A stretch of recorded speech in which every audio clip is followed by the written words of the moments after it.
She walked into the boardroom bleeding through her silence, and the most dangerous man in Chicago felt something crack open in his chest that 20 years of murder had never touched.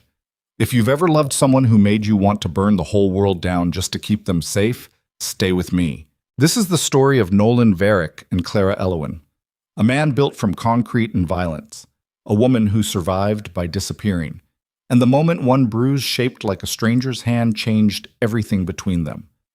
Drop your city in the comments below. I want to see how far this story travels. And if it grips you, hit that like button before we're done.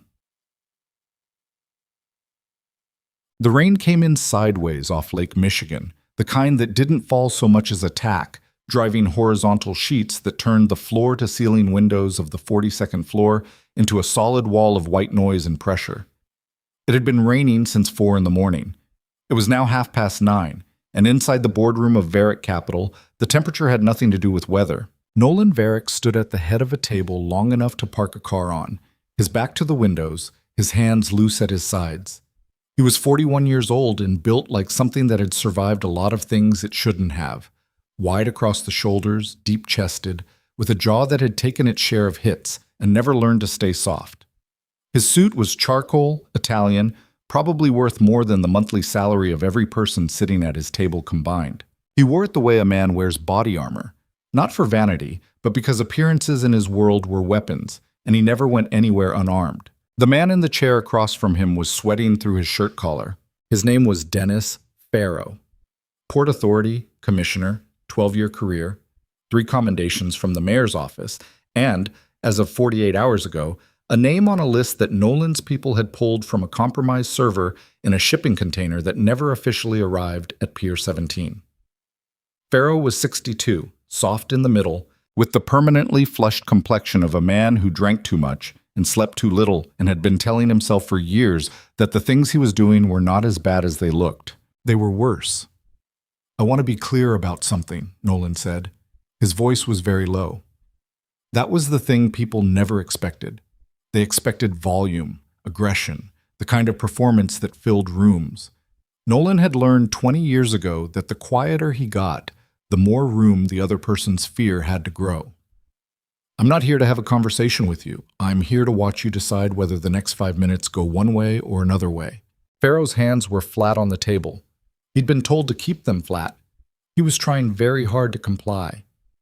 "Mr. Varick, I don't know what you think you have, but I have 17 months of wire transfers routed through a shell in Gdansk." Nolan didn't move. "I have your signature on 6 cargo manifests that list equipment that wasn't on the ships. I have a conversation, recorded, clear audio, between you and a logistics coordinator named Fen Solis, in which you use the words, 'Make sure the Varick containers don't get flagged.' You said his name twice. You used my name once." He paused. "I found that particularly interesting." The room was very quiet. There were 4 other people present. 2 of Nolan's lawyers, a security consultant named Dre, who stood near the door with his arms crossed and his face carefully blank, and Marek Vale, who sat in the far corner with his ankle crossed over his knee and a paper cup of coffee balanced on his thigh, like he was watching something mildly entertaining on television. Mark was 50 years old, black-haired going gray at the temples, with a long, angular face that had the kind of stillness in it that came from genuinely not caring what most people thought of him. He had been Nolan's underboss for 11 years. Before that, he had been Nolan's enforcer. Before that, in a city that neither of them talked about anymore, he had been the man who taught Nolan that sentiment was the fastest way to bleed out in this business. Mark was the closest thing Nolan had to a brother. He was watching Farrow the way a man watches a bug he hasn't decided whether to kill yet. I can explain the manifest," Farrow started. "I'm not interested in your explanation." Nolan pulled out the chair at the end of the table and sat down, unhurried, and picked up the glass of water in front of him. He drank, set it down. "I'm interested in the name of whoever approached you, whoever made the first contact, whoever told you that running interference on my containers was a service worth providing." Farrow's mouth opened. "Before you tell me you don't know what I'm talking about," Nolan continued, "I want you to consider something. I have a man, you've never seen him, you never will, whose entire job is document recovery. He's been working for 3 days. What he's found so far is enough to end your career, your pension, your marriage, and your freedom, in roughly that order. What he hasn't found yet, he's still looking for. He set both hands on the table, flat and still, mirroring Pharaoh's posture almost exactly. So the question isn't whether I have something on you. The question is whether what I have is the whole picture or only part of it, and whether you'd like to give me the rest voluntarily, or whether you'd prefer I find it on my own and draw my own conclusions about why you felt the need to make me work for it. The rain hammered the glass. Pharaoh's collar had gone from damp to visibly wet. He was doing the math. Nolan could see it happening, the slow, nauseating arithmetic of a man calculating how far in he actually was and whether the door he thought he'd been edging toward had been locked the entire time. There was a man, Pharaoh said finally. His voice had lost its shape. I never got a real name. He came to me through an intermediary, a lawyer, someone from the Port Authority Board. He said there were shipments, high value, that they needed to move clean, that the arrangement would be... He stopped, swallowed. Profitable. What did the shipments contain? I don't know. I never asked. Nolan looked at him for a long moment. That's the first honest thing you've said since you sat down. He leaned back. You're going to write down every name you remember, every meeting location, dates, if you have them. You're going to sign a document that my lawyers have prepared which outlines your cooperation and the terms under which that cooperation guarantees you a very quiet, very private exit from your current position. He glanced at one of the lawyers, who slid a folder across the table without being asked. Or you can walk out of this building and be on the front page of every paper in Chicago within 72 hours. Not for the containers. For something older that I've been sitting on for 2 years, waiting for a reason to use it. He watched Pharaoh's face. I found my reason. It wasn't a bluff, exactly. It was a door. Nolan had been opening doors like this for 20 years, standing just far enough inside them that the other person couldn't see what was behind him, only the shape of the choice. Pharaoh reached for the pen. The door opened behind Nolan. He didn't turn around immediately. He watched Marek's eyes flick to the door and back, watched the security consultant shift his weight almost imperceptibly, and then he turned. Clara Elowin was standing in the doorway. She was 31 years old and built for disappearing. Medium height, slight frame, the kind of woman who moved through spaces like she was apologizing for existing in them. She kept her dark hair pinned up at work, always, in ways that seemed designed to take up as little visual real estate as possible. Her clothes were professional and unremarkable. Today a charcoal blazer over a cream blouse, dark slacks. She wore flats. She wore the same narrow watch she always wore. She was Nolan's executive secretary, had been for 2 years, and in that time he had watched her become invisibly essential to the functioning of his legitimate operations. The kind of person who remembered every detail, anticipated every need, and communicated all of it in a voice kept carefully at half volume, as if she'd learned early that being quiet was the safest way to be present. She was 20 minutes late. She was never late. Nolan clocked this in the same half second he clocked everything else. The slight drag in her step, the way she was holding herself just slightly off-center, the tension around her mouth that she was working hard to smooth into a normal expression. She had her tablet pressed against her chest with both hands, which was unusual. She normally carried it at her side. She looked up, found his eyes, and immediately looked down. "I'm so sorry," she said. Her voice was steady, almost. "I'm sorry, I should have... It's fine," he said. She blinked. He didn't say things like that. He said you're late and what happened and I needed you here at 9. Not because he was cruel, but because he was precise, and precision had served him better than kindness in every room he'd ever been in. She looked almost more unsettled by the dismissal than she would have been by a rebuke. She moved to the far side of the room and opened her tablet and began pulling up the files she'd been asked to prepare for the post-meeting documentation, standing near the credenza with her back 3/4 to the room. Nolan turned back to Pharaoh, watched him finish signing the document, let the lawyer collect the folder, said 4 more sentences, instructions, timelines, a quiet reminder that silence was now both in Pharaoh's interest and professionally required, and stood up. The meeting was over. Pharaoh was escorted out by the security consultant. The lawyers gathered their materials. Marek unfolded himself from his chair and stood, finishing the last of his coffee, and raised an eyebrow at Nolan. A shorthand they'd developed over a decade that meant clean or complicated. Nolan tilted his chin slightly. Clean for now. Mark nodded once and walked out. The room was empty except for Nolan and Clara. She was still at the credenza, organizing files on her tablet, and she still had both arms wrapped around herself in a way that looked, from the outside, like she was cold. The building's climate control was aggressive. People complained about it sometimes. It wasn't unusual. Except that it wasn't cold in the room. The meeting had generated enough body heat and tension to warm it considerably. Nolan walked toward the windows, stopped, looked at the rain. Clara, I have the Mercer files ready for the 3 o'clock. She didn't look up. And the alderman's office called again about the community development proposal. I've drafted a response for your review but haven't sent it. I wanted to confirm the revised budget figures with accounting first. Clara. She stopped talking. He turned from the windows.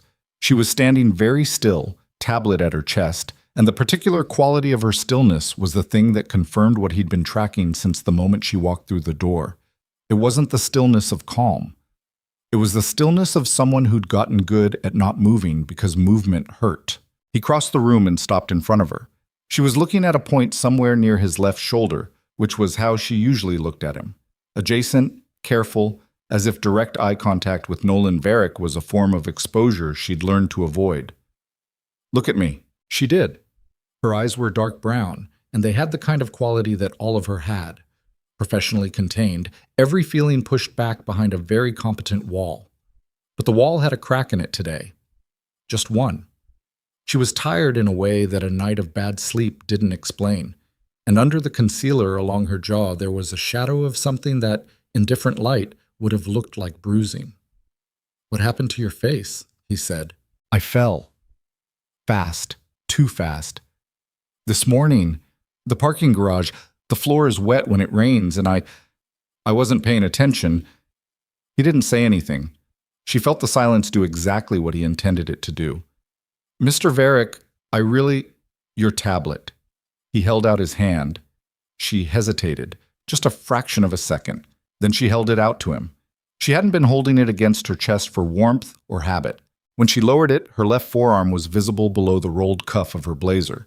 The blouse underneath had a longer sleeve, but where the blazer ended and the blouse began, there was a gap. And in that gap, against the pale inside of her forearm, there was a bruise. Dark. Deep layered. The kind of mark that doesn't come from a fall. It was shaped like 4 fingers. Nolan's jaw moved once. That was the only visible thing that changed in him. Everything else, his voice, his posture, the temperature of the room, remained absolutely controlled. He set the tablet on the credenza. Roll up your sleeve. Mr. Varick, Clara. The word was very quiet. Roll it up. She did.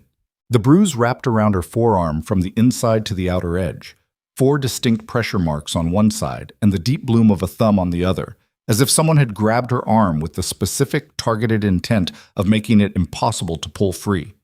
It was maybe 12 hours old. It was the color of a storm cloud. Nolan stared at it for exactly 3 seconds.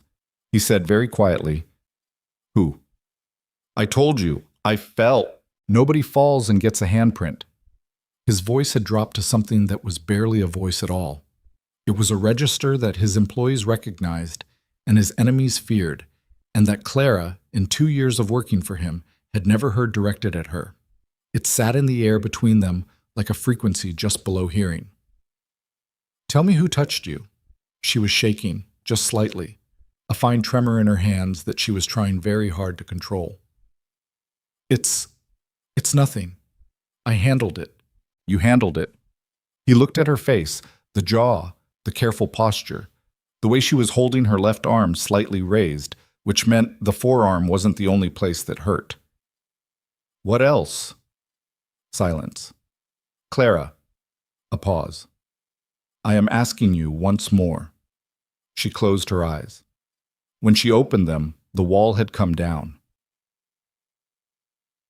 She told him in pieces. They were no longer in the boardroom. Nolan had moved her to his private office at the end of the hall, a room that almost no one except Marek and Clara herself had any reason to enter. He told his assistant at the outer desk to hold everything. He closed the door. He did not sit behind his desk. He sat in the chair across from the low sofa, which was where Clara sat with her hands folded in her lap and her eyes mostly on the floor, and he let her find the words at her own pace, which cost him more than she could have known. She had arrived at the parking structure at 8:40. Her usual space was on level 2, east side near the stairwell. She'd parked and was walking toward the elevator when two men stepped out from between two parked SUVs. They were wearing the kind of masks that cyclists wear in winter. High-neck gaiters pulled up over the lower half of the face, nondescript, practical, forgettable. One was broad, maybe 6 feet, wearing a dark jacket. The other was shorter and stayed further back, near the stairwell door. The broad one had grabbed her arm before she had time to react. He told her to stop screaming. She hadn't been screaming, she'd been too shocked. And he told her that she worked for Nolan Varick, which she should not have confirmed but did, because her brain was still catching up. And then he said something that Nolan made her repeat twice to make sure he'd heard it correctly. "We know you have the ledger. The encrypted one. Give it to us and you walk away. Make this difficult, and the next thing you carry home is a hospital bill." "What ledger?" Nolan said. Clara looked at him. "The one you gave me to transfer to the secure server 3 weeks ago. The one you said was financial documentation from the offshore restructuring." He was quiet for a moment. "You transferred it." "I transferred it, but the original drive..." She stopped. "It was still in my desk. I hadn't disposed of it yet. I was waiting for confirmation that the transfer completed correctly, and then I forgot. It's been a busy month." "They knew you had it. They knew exactly what it was." Her voice was steady now. She'd moved through the fear into something harder, something more factual. It was one of the things Nolan had noted about her in the first month she worked for him. She processed shock fast and came out the other side analytical. "They didn't ask if I knew what it was. They assumed I did.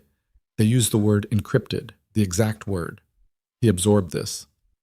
"What did you say to them?" She lifted her chin, just slightly. It was such a small gesture, but it was the first genuinely direct thing she'd done since she walked into his boardroom. "I said I didn't know what they were talking about. And the big one grabbed my arm." Her voice stayed flat, clinical. "He was very sure I was lying. I think I said something like, I think I told him to let go." A pause. "He didn't. He hit you. He threw me against the car." She touched her jaw briefly, barely, just a touch, checking whether the tenderness was still there. "I hit the side mirror. That's where the face." She lowered her hand. "And then someone came out of the stairwell. Another commuter. They heard the noise, and the big one let go, and they walked away fast toward the exit ramp." She took a breath. "I sat on the ground for a while, and then I came to work." Nolan looked at her for a long moment. "You sat on the ground for a while," he repeated. "I didn't know what else to do." She met his eyes, finally. Held them, steady as anything. "I wasn't going to go to the police. It would raise questions about what I do and who I work for. I wasn't going to call anyone because..." She stopped. "I didn't know who to call." The office was very quiet. Rain on the glass, 42 floors up, reduced to white noise. "Why didn't you call me?" Nolan said. She looked at him like she was waiting to see if he was serious. When it became clear he was, something shifted in her expression.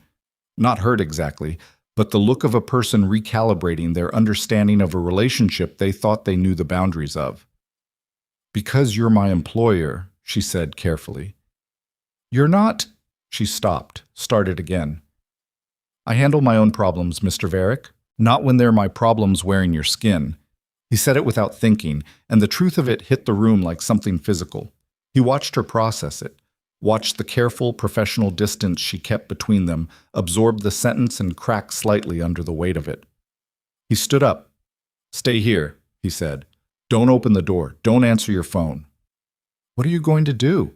He was already moving toward the desk, picking up the hard line, and he said it without turning around. "Figure out who inside this building told 2 men in a parking garage that my secretary was carrying a ledger." He heard the slight catch in her breath behind him, because she'd understood it before he said it out loud, possibly before he had.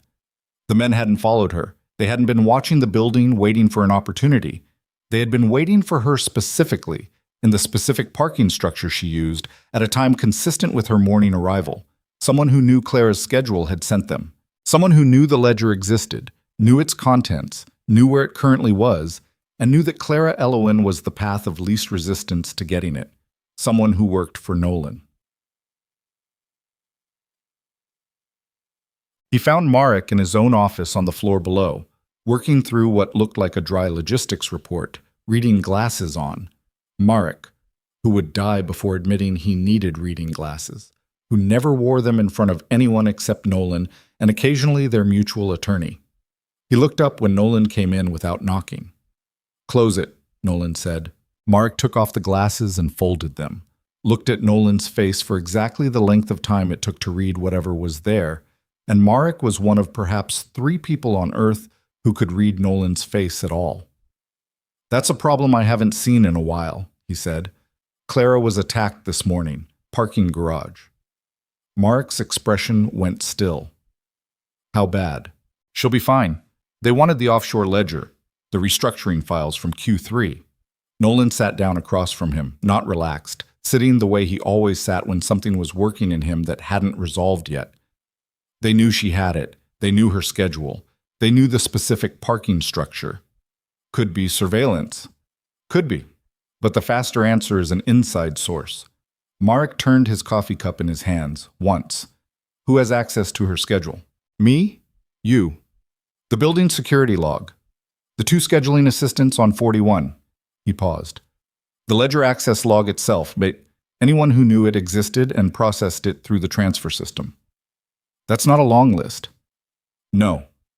"She okay?" Marek asked. It was a quiet question, genuine, as far as Nolan could tell. Marek had always been professional about Clara. Not warm, not unfriendly, the particular neutral courtesy of a man who reserved his actual feelings for a very small number of things and was disciplined about the rest. But he'd never been hostile. "She came to work," Nolan said. "With a handprint bruise and a cracked rib she hasn't mentioned yet." Marek's jaw tightened briefly. "She's stubborn. She didn't want to show weakness." Nolan said it without judgment. He understood it completely. "So what's the move?" Nolan looked at the window, thought about the men in the parking garage, thought about the specific nature of the information they'd had. Not just her schedule, not just the ledger's existence, but its contents. The word encrypted, the offshore connection.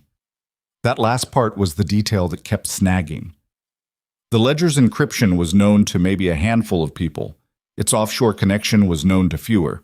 The word Nolan kept circling back to was specific. Everything about the attack was specific. Specific meant source. Source meant trust. Trust meant betrayal. He hadn't been betrayed in a very long time. He'd built his network to prevent exactly this. Years of patience, of pruning, of keeping the layers between his public face and his actual operations clean and narrow. He'd been careful. He was always careful. But someone had been more careful. "I'm moving Clara out of the building," he said. "Tonight. She'll stay somewhere secure until I know what we're dealing with." Marek nodded once. "And in the meantime, I need you to run a quiet check on the access logs for the Q3 files. Don't flag it officially. Just pull the raw timestamps and cross-reference." "Against what?" "Against anyone who ran a query on Clara's schedule in the last 2 weeks." He stood. "If there's an intersection, I want to see it." Marek nodded again. No questions, no objections. This was how they'd always worked. The particular fluency of 2 men who'd spent long enough in the same dangerous water to stop needing to explain the currents to each other.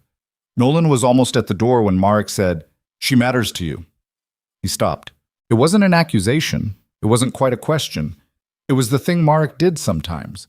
Named the truth of a thing the way a man names a landmark, to make sure they're both looking at the same map. "She's my employee," Nolan said. "That's not what I said." Nolan turned around slowly. Marek was watching him with the particular attention he gave to things that actually interested him. Steady, unblinking, without performance. "I've watched you run this organization for 11 years, he said. "You've never moved a secretary to a secure location." The word secretary sat in the air with a weight it shouldn't have had. There's a leak in the building, Nolan said. I'm not leaving a target in place. That's completely rational, Mark said. That's absolutely the right call. He held Nolan's gaze. I'm just noting that it's also something else. Nolan looked at him for a moment. Run the access logs, Mark. He left. He spent the next 3 hours in motion, 3 floors of the building, 4 conversations that all shared the same controlled subtext of a man taking inventory without telling anyone what he was counting. He pulled the security feed from the parking structure himself, not delegating it, sitting in front of a monitor in the security office with a cup of coffee he didn't drink while he watched the footage from 8:30 to 9.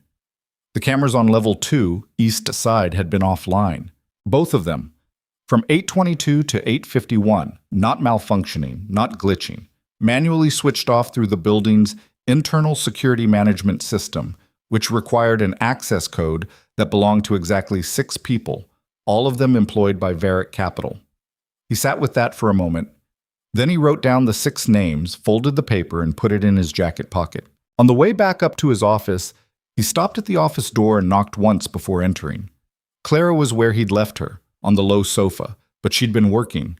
Her tablet was balanced on her knee, and she'd clearly been in his digital files, because the small color-coded system she used to flag urgency items had been applied to his entire pending correspondence stack, which had been chaotic before and was now, in the space of 3 hours, organized with the kind of quiet, comprehensive efficiency that continually unsettled him. She looked up. The bruise on her jaw had deepened in the afternoon light. She'd taken her blazer off, and he could see the full scope of the forearm mark now, broader than he'd registered, running up toward the elbow on one side. I organized your... I see that. He moved to the desk. I'm calling a doctor, someone I use, not a hospital. I'm fine. You have a cracked rib. She went still. I haven't said... You haven't taken a full breath since you sat down, he said, not looking at her, pulling up a number on his personal cell. You're breathing in controlled, shallow increments. You keep your left side toward the wall. You sat down on this sofa by controlling your descent with your right hand on the armrest.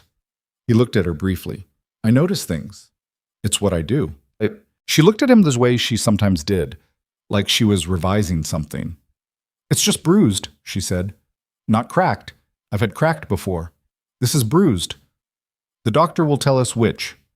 Mr. Varick, Nolan. He said it without thinking about it.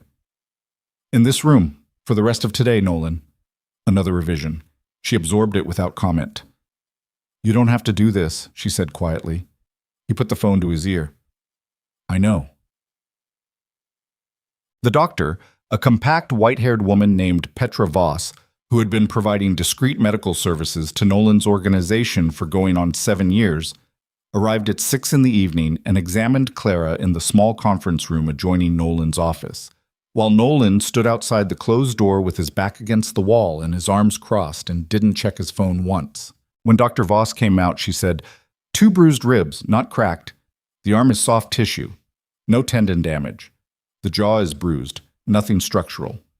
She looked at Nolan over her glasses. She's going to hurt for a week. She should rest. Will she?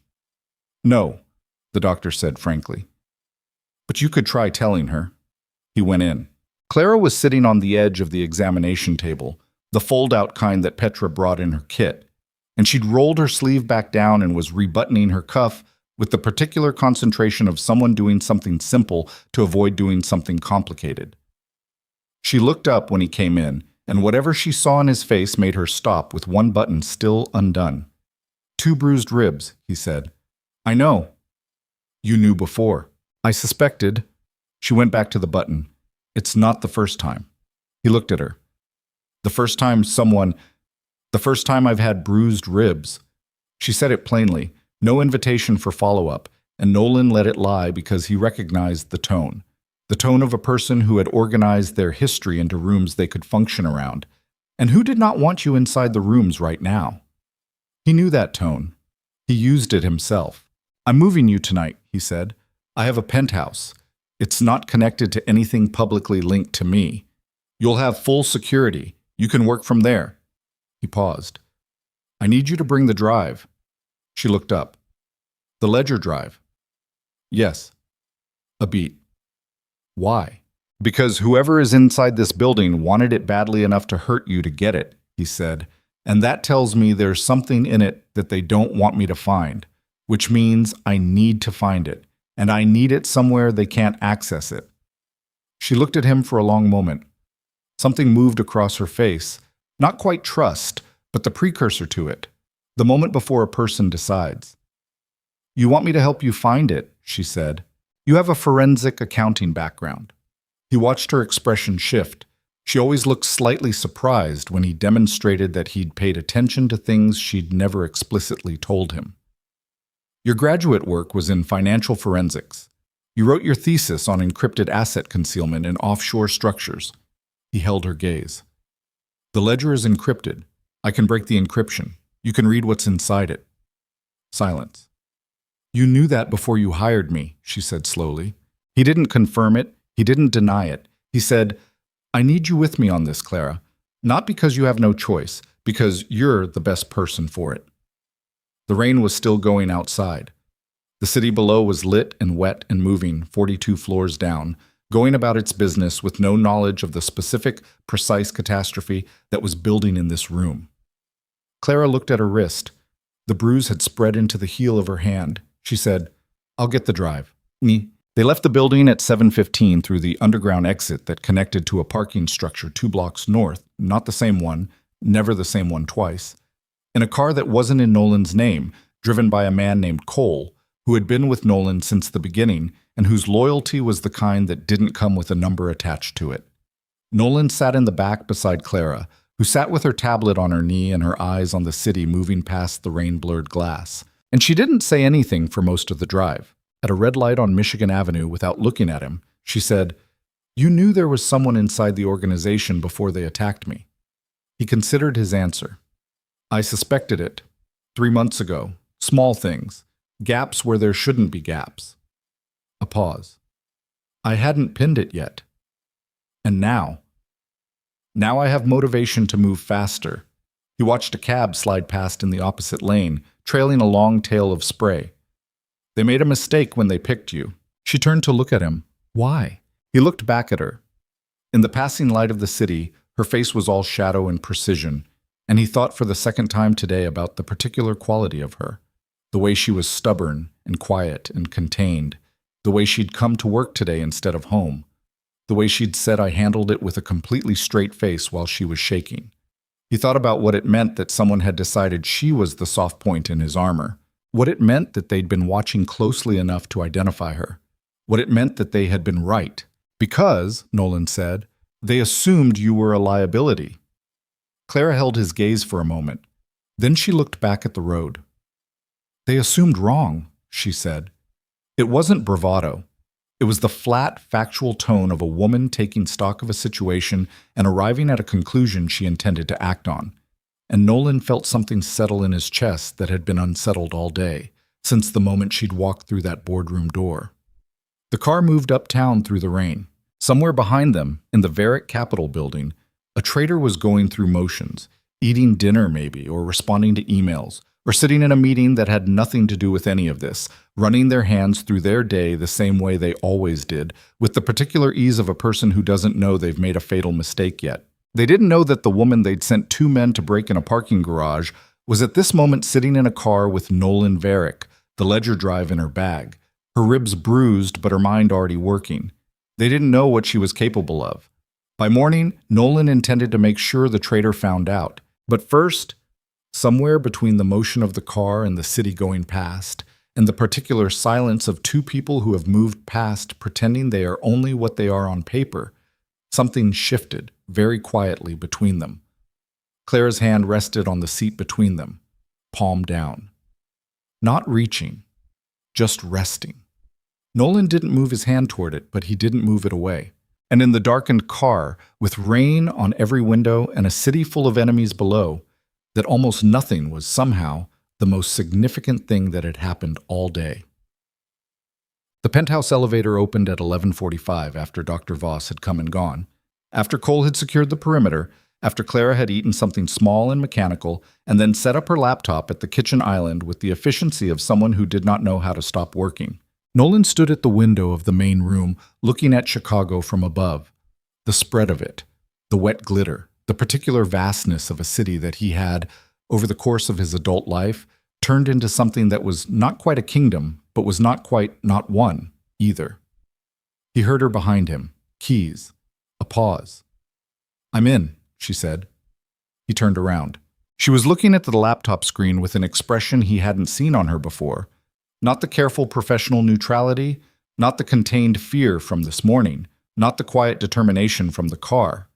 This was something stripped back and concentrated, the face of a person who had just seen something they recognized. "What?" he said. She looked up. Her eyes were dark and very still, and in them was something he identified with a precision born from years of reading rooms and people, and the exact moment when a situation became more serious than previously understood. She said, "Nolan, this ledger isn't offshore restructuring documentation." He waited. "It's a record," she said. "A complete record. Internal payments, names, dates going back 4 years." She turned the laptop to face him. "Someone inside your organization has been running a secondary financial channel, moving money out of your offshore accounts and into a separate network. For 4 years. She paused. "And whoever it is, they knew you were getting close. That's why they wanted this drive." Nolan crossed the room to look at the screen. What he saw there, the names, the amounts, the careful architecture of a theft that had been running in the margins of his empire for years, made something very cold settle in his chest, because the name at the top of the primary transfer authorization, repeated across 146 separate transactions, was one he recognized without difficulty, one he would have recognized anywhere. He looked at Clara. She looked at him. And in the silence of the penthouse above Chicago, with the rain finally beginning to slow, Nolan Varick understood that the man he'd trusted most in the world, the man who had sat in the corner of his boardroom that morning watching with flat, calibrated attention, had been the one who sent 2 strangers to put their hands on the woman standing in front of him. The name on the screen was Marek Vale, not buried, not disguised, not routed through a proxy account designed to create distance, the kind of careful, layered concealment that Nolan would have expected from anyone with Marek's operational experience. It was there in the transfer authorization fields, clean and direct. The same digital signature Marek used on every legitimate document that passed through Varick Capital's internal system. 14 characters. A habit. The particular laziness of a man who had been doing something for so long without consequence that he'd stopped believing consequences were possible. Nolan stood at the kitchen island and read through the first 12 entries without moving. Clara stood 2 feet to his left and said nothing. She had the specific discipline of a woman who understood that the thing happening in front of her required space, and she gave it to him. No prompting, no filling the silence, just the quiet sound of her breathing and the rain outside dropping finally to a low, persistent hiss against the glass. He read for 4 minutes. Then he closed the laptop. He turned away from the counter and walked to the far side of the room, to the windows again, the city again, the spread of lights below in the wet dark. His hands were at his sides. He was very still. Clara watched him from the kitchen island. She didn't approach. 11 years. That was what kept arriving, not as a thought exactly, but as a physical fact, something with weight and dimension. 11 years of a working relationship that had functioned as fluently as anything in Nolan's life ever had. 11 years of a man sitting across from him in rooms like the one they'd been in this morning, reading situations with the particular accurate stillness that Nolan had always respected, because he recognized it as a version of his own. Marek had been the person Nolan called when things went wrong, the person who had stood at the edge of actual violence with him and not flinched, not calculated an exit, not looked at the door. The person who had once, in a city that neither of them named anymore, put himself between Nolan and a gun, not out of obligation, but out of the particular irrational loyalty that Nolan had spent 20 years believing was the one thing in his life that could not be corrupted. 4 years. The transfers went back 4 years, which meant that whatever Marek had decided, whatever calculation had shifted in him, it had happened before any of the events that Nolan might have pointed to as a reason, before the organization restructured, before the new territories, before anything Nolan could identify as a breaking point. It had happened quietly, in the middle of ordinary time, And Mark had kept sitting across from him in rooms, kept reading situations with that accurate stillness, kept being, to all visible purposes, exactly who he'd always been. The cold in Nolan's chest was not anger. Not yet. Anger had heat in it, and this was something below heat, something structural, the particular feeling of a load-bearing wall giving way in silence. "How much?" he said. His back was still to the room. Clara opened the laptop. He heard the keys. 4.3 million, total, across the full 4-year window. A pause. The individual transfers are small, between 18 and 40,000 each, frequent enough to establish a pattern, but sized to stay under the threshold that would trigger an automatic audit flag. He knew the threshold. He set the threshold. Her voice was neutral, precise. According to the administrative access log on the audit system. And it's in here he included it, which is, she stopped briefly. He included the access log in the ledger. I don't know if that was arrogance or documentation, but it's here. Nolan turned around. She was looking at the screen with the same stripped-back concentration as before. Not performing calm, just genuinely operating in a register where the numbers were the thing, where the task of reading them clearly was the available action, and she was taking it. Her left arm was resting on the counter at an angle that avoided pressure on the bruised ribs. Her hair had come half down from its pin. She hadn't fixed it. The laptop light was the only sharp light in the room, and it caught the edge of the bruise on her jaw, the color of old weather. Nolan crossed back to the island, looked at the screen over her shoulder. "Why did he keep the ledger at all?" he said. "Insurance." She didn't hesitate. "If he was ever in a position where you found out, where something broke down, he needed leverage. A record of transactions that implicate him also implicates the accounts they were drawn from. Which are your accounts? Offshore. The kind that aren't supposed to exist." She tilted the screen slightly toward him. "If he surfaces this, you have problems that go a long way beyond a personnel issue." He was building a mutual destruction guarantee, or he always intended to use it offensively. She looked at him. Someone who has been this deliberate for 4 years doesn't think in purely defensive terms. Nolan was quiet. "The men in the parking garage," she said. "They knew exactly what the drive was. They knew the word encrypted. They knew it was connected to offshore accounts." She turned on the stool to face him more directly. "That's not information from a document. That's information from a briefing. Someone sat those 2 men down and told them specifically what they were looking for and why it mattered.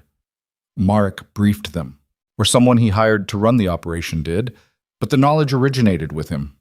She held his gaze. "He sent them because he knew the transfer had completed and the original drive was still in my desk. He'd been waiting for an opportunity to get it before you thought to retrieve it yourself." "How do you know he was waiting?" "Because the transfer completed 22 days ago." She turned the screen again, pointed to a timestamp. "He had 22 days to do this quietly. He didn't. He waited until this morning, which means something changed. Something made him move faster than he intended to."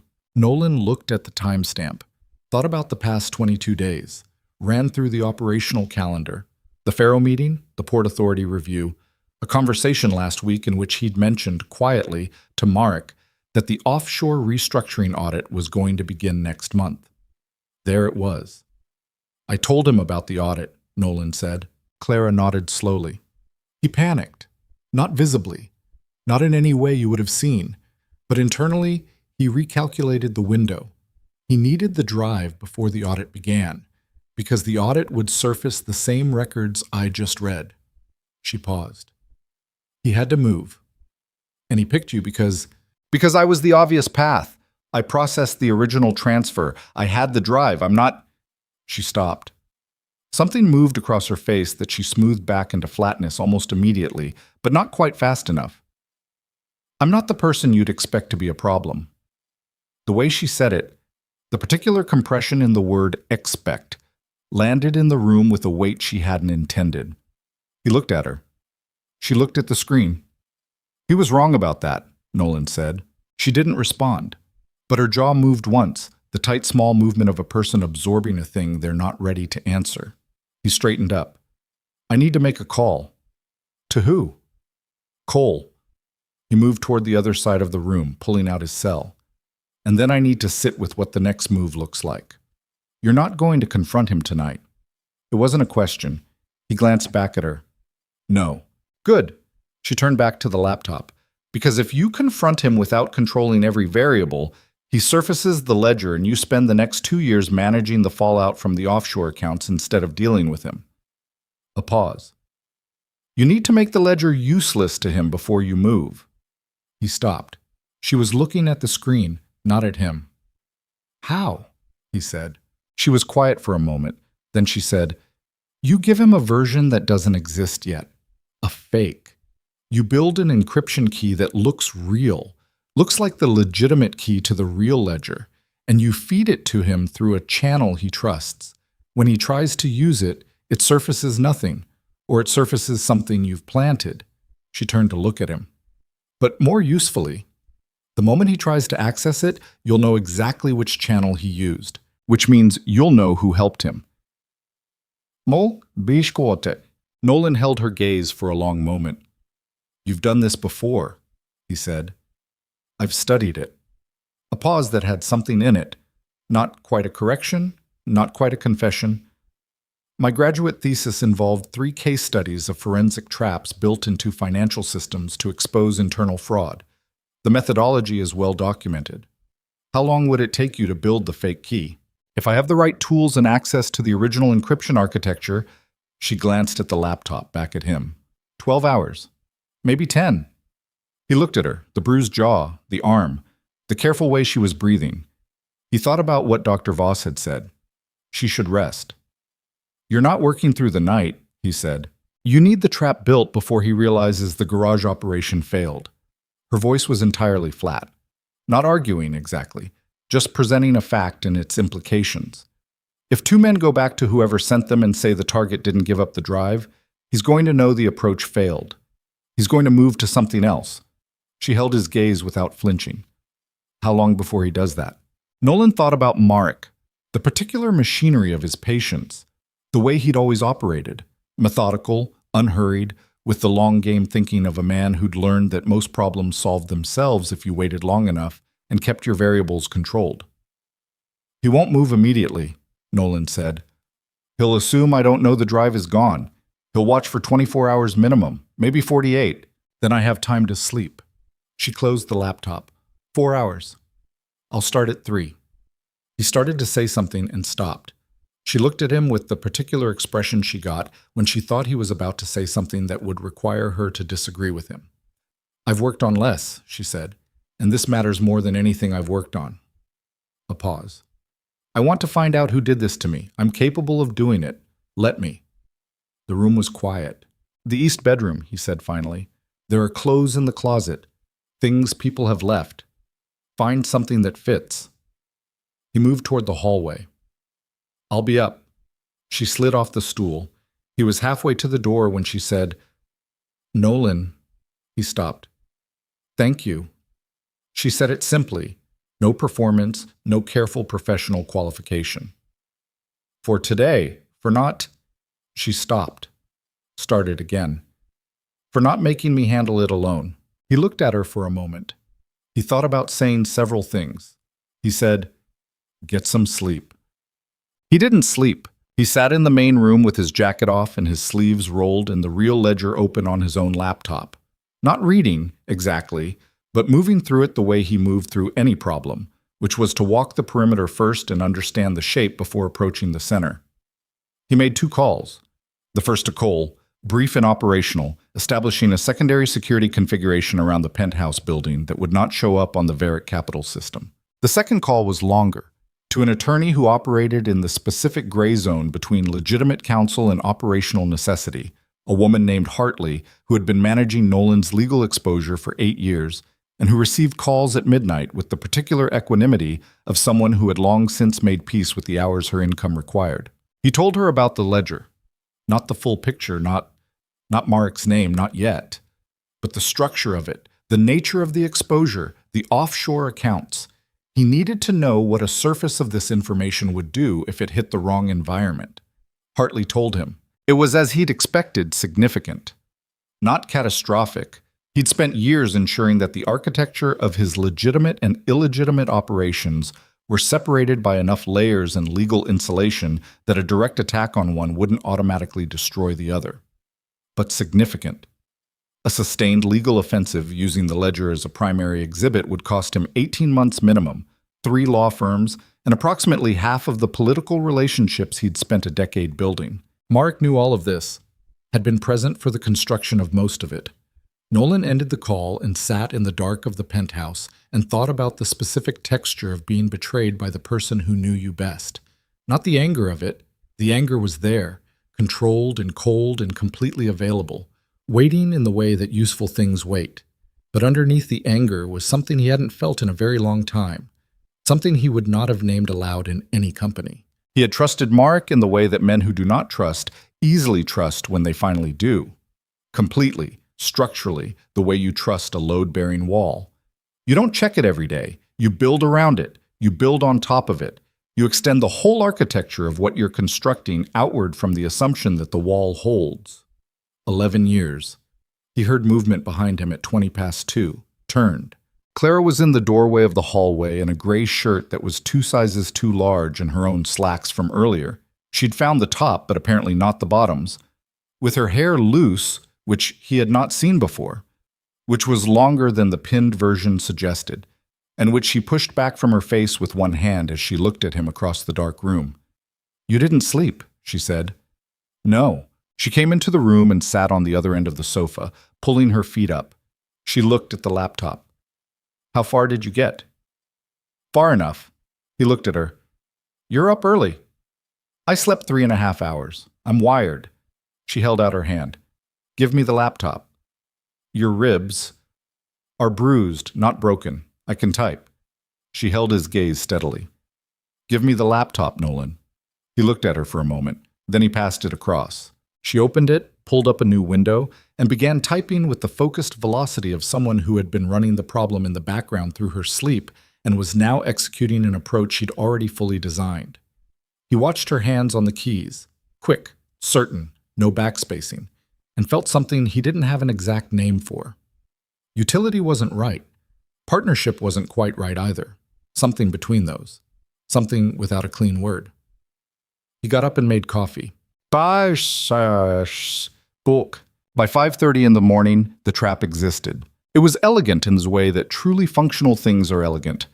Not decorated, just precisely right.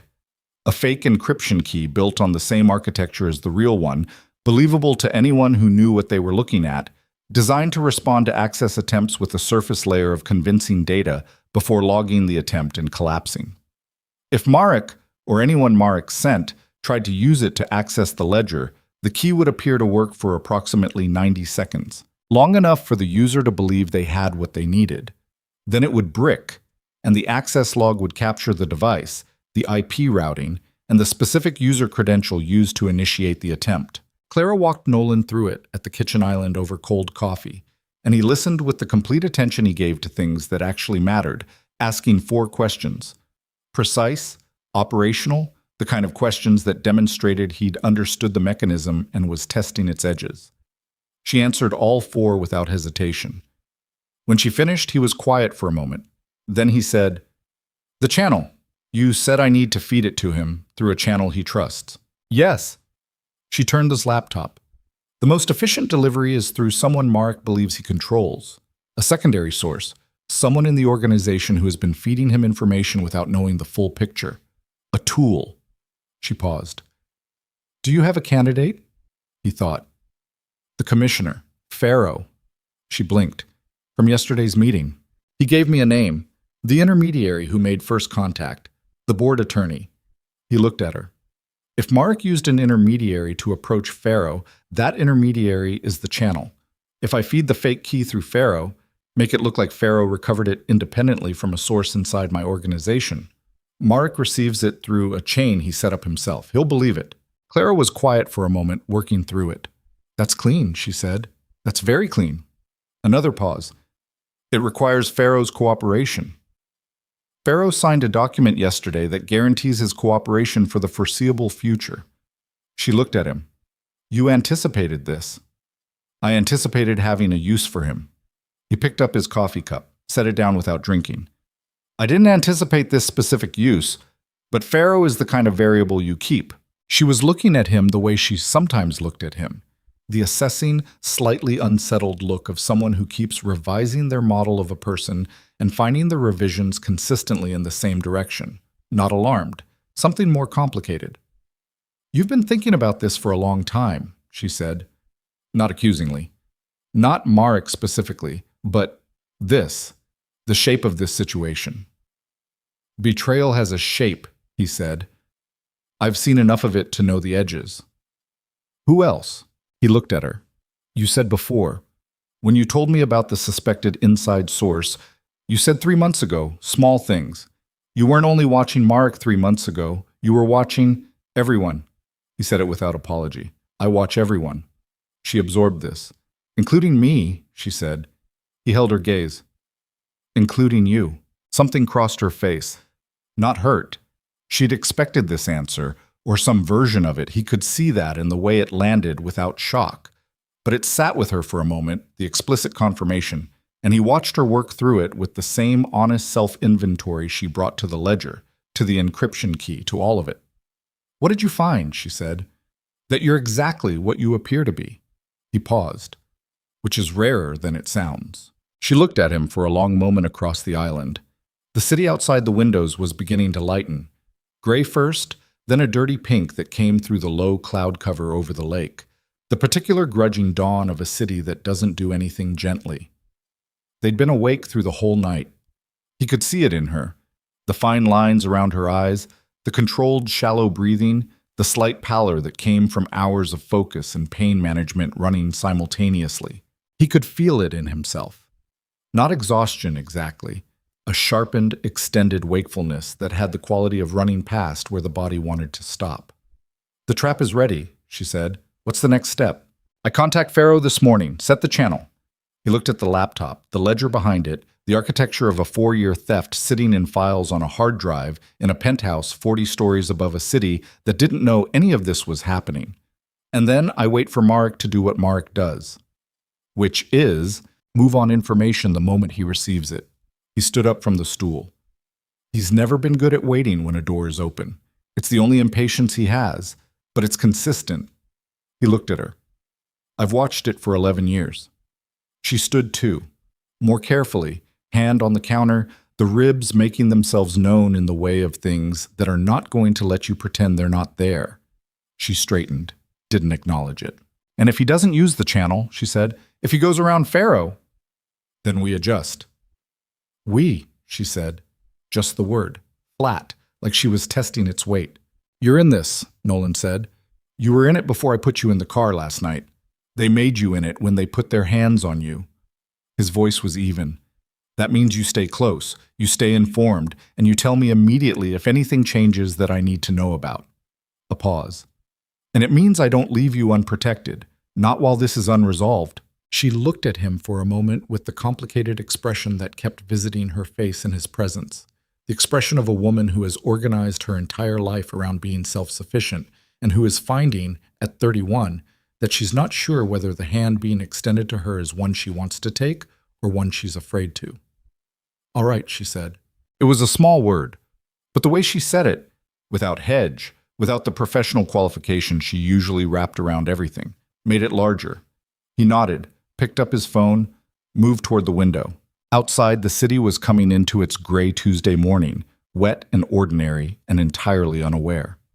Somewhere in it, in an apartment or an office or a car, Mark Vale was waking up, was going through the motions of a morning that still looked like every other morning, had not yet received the notification that the operation in the parking garage had ultimately yielded nothing, had not yet understood that the drive he needed was no longer where it had been, was not yet aware that the woman he'd written off as a soft target had spent the night building the instrument of his exposure. Nolan pulled up Pharaoh's number, pressed call.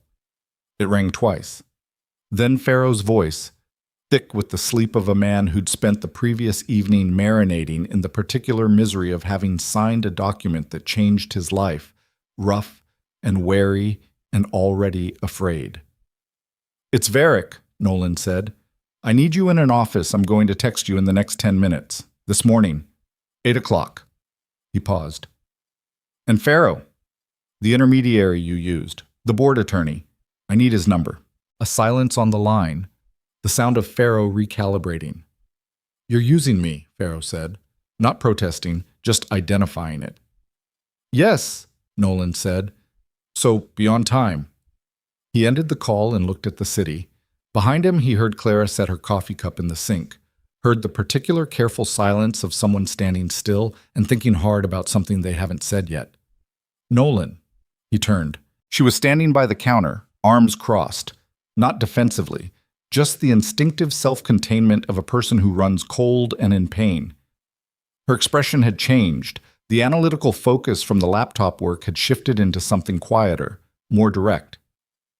Mark was in the room when I came in yesterday, she said. He saw my arm. Nolan was very still. He looked at it, she said. She stopped. When you made me roll my sleeve up, he was still in the room. He looked at the bruise, and then he looked at you. A pause. And his face didn't change. The cold thing in Nolan's chest turned over once. She was right. He'd replayed the scene in the boardroom several times through the night, running the footage of his own memory, the way he'd run the parking garage feed, looking for gaps. He'd clocked Marek's expression as the room went quiet. He'd read it as controlled response, the professional stillness of a man who'd learned long ago to keep his reactions on a very short leash in front of an audience. He had not read it as the stillness of a man looking at the result of his own order and feeling nothing about it. He knew exactly what that bruise was, Clara said quietly. He sent them. He watched you look at what he'd done, and he said, she paused. He asked if I was okay. The words landed in the room like something dropped from a height. Nolan had nothing to say to that. Clara looked at him steadily. Her jaw was tight. Not with fear, with the specific compression of a person who has just arrived, fully, at the understanding of how close the danger had actually been, and who is now standing on the correct side of it but has not quite stopped shaking from the crossing. Build the trap, she said. Build the trap, she said. Make it perfect. He already intended to. Pharaoh arrived at 8:03, not the Varick Capitol building. Nolan had used a different address, a property management office on the 14th floor of a building on Wacker that existed on paper as a real estate consulting firm, and in practice as one of 6 locations Nolan maintained for conversations that did not belong in any of his official spaces. The office was clean, minimal, 2 chairs and a table and a window that looked at the side of another building. Nolan was already there when Pharaoh came through the door, and Cole was in the hallway outside, and Clara was not present, which was a decision Nolan had made without explaining it, and which he held to. Pharaoh looked worse than he had the day before. He'd slept in the anxiety of a man who'd signed something irrevocable and spent the hours after signing running the implications. His color was bad. He was wearing a different suit but the same expression, the particular tight-eyed watchfulness of someone who has run out of exits and is now trying to figure out how to be useful enough to matter. Nolan sat down across from him and said, without preamble, the intermediary, the board attorney. His name. Casson, Pharaoh said. Philip Casson. He's on the Port Authority Oversight Board. He's been there 6 years. I don't know who he reports to. He came to me directly. Describe the approach. Lunch. He said it was about the board's infrastructure review. Then about 40 minutes in, he said he had a client. He didn't use a name, said it was a private client who needed certain shipments to clear without the standard flagging protocol. He said the arrangement was financially generous and that there was no risk because the client had visibility into the inspection schedule. Pharaoh's hands were flat on the table. He was holding them there deliberately. I asked how. He said the client had someone on the inside of the inspection system. A pause. I assumed that meant port staff. I didn't ask. It meant someone inside my organization, Nolan said. Pharaoh absorbed this. I didn't know that. I know you didn't. Nolan looked at him steadily. That's why you're sitting here instead of somewhere less comfortable. He pulled a folded paper from his jacket pocket and set it on the table. You're going to contact Casson today, this morning, before noon. You're going to tell him that the operation from yesterday, he'll know what you mean, didn't go as expected, but that you've recovered something through an independent source, a drive, encrypted. You're going to say you can pass it to him by end of day. Wan man mam tichimosinin. Pharaoh looked at the paper. And the drive. You'll be given a drive. It will look exactly like what they're expecting. Nolan held his gaze. You will not open it. You will not copy it. You will pass it to Casson the way I tell you to, through the channel I specify, and you will report back to me the moment he confirms receipt. And then you've done your part and you go back to your life. Pharaoh was quiet for a moment. Something moved in his face. Not reluctance, but the specific discomfort of a man doing the math on whether the thing he's being asked to do puts him in the middle of something violent. What happens to Casson? He said. Nothing that involves you. It wasn't reassurance exactly, but Pharaoh, who was a practical man at his core, took it as sufficient. He reached for the paper, read it, folded it, and put it in his breast pocket. The number's on the back, Nolan said. Pharaoh nodded, stood, looked at Nolan once more. A look that had in it the specific quality of a man looking at a situation he will be processing for a long time afterward, a situation he will construct a careful personal narrative around in order to live with his own role in it. Then he left. Nolan sat in the empty office for 2 minutes. Then he called Clara. It's in motion, he said. How long until the drive is ready? It's ready, she said. I finished it an hour ago. I've been checking the verification parameters. I'll send Cole.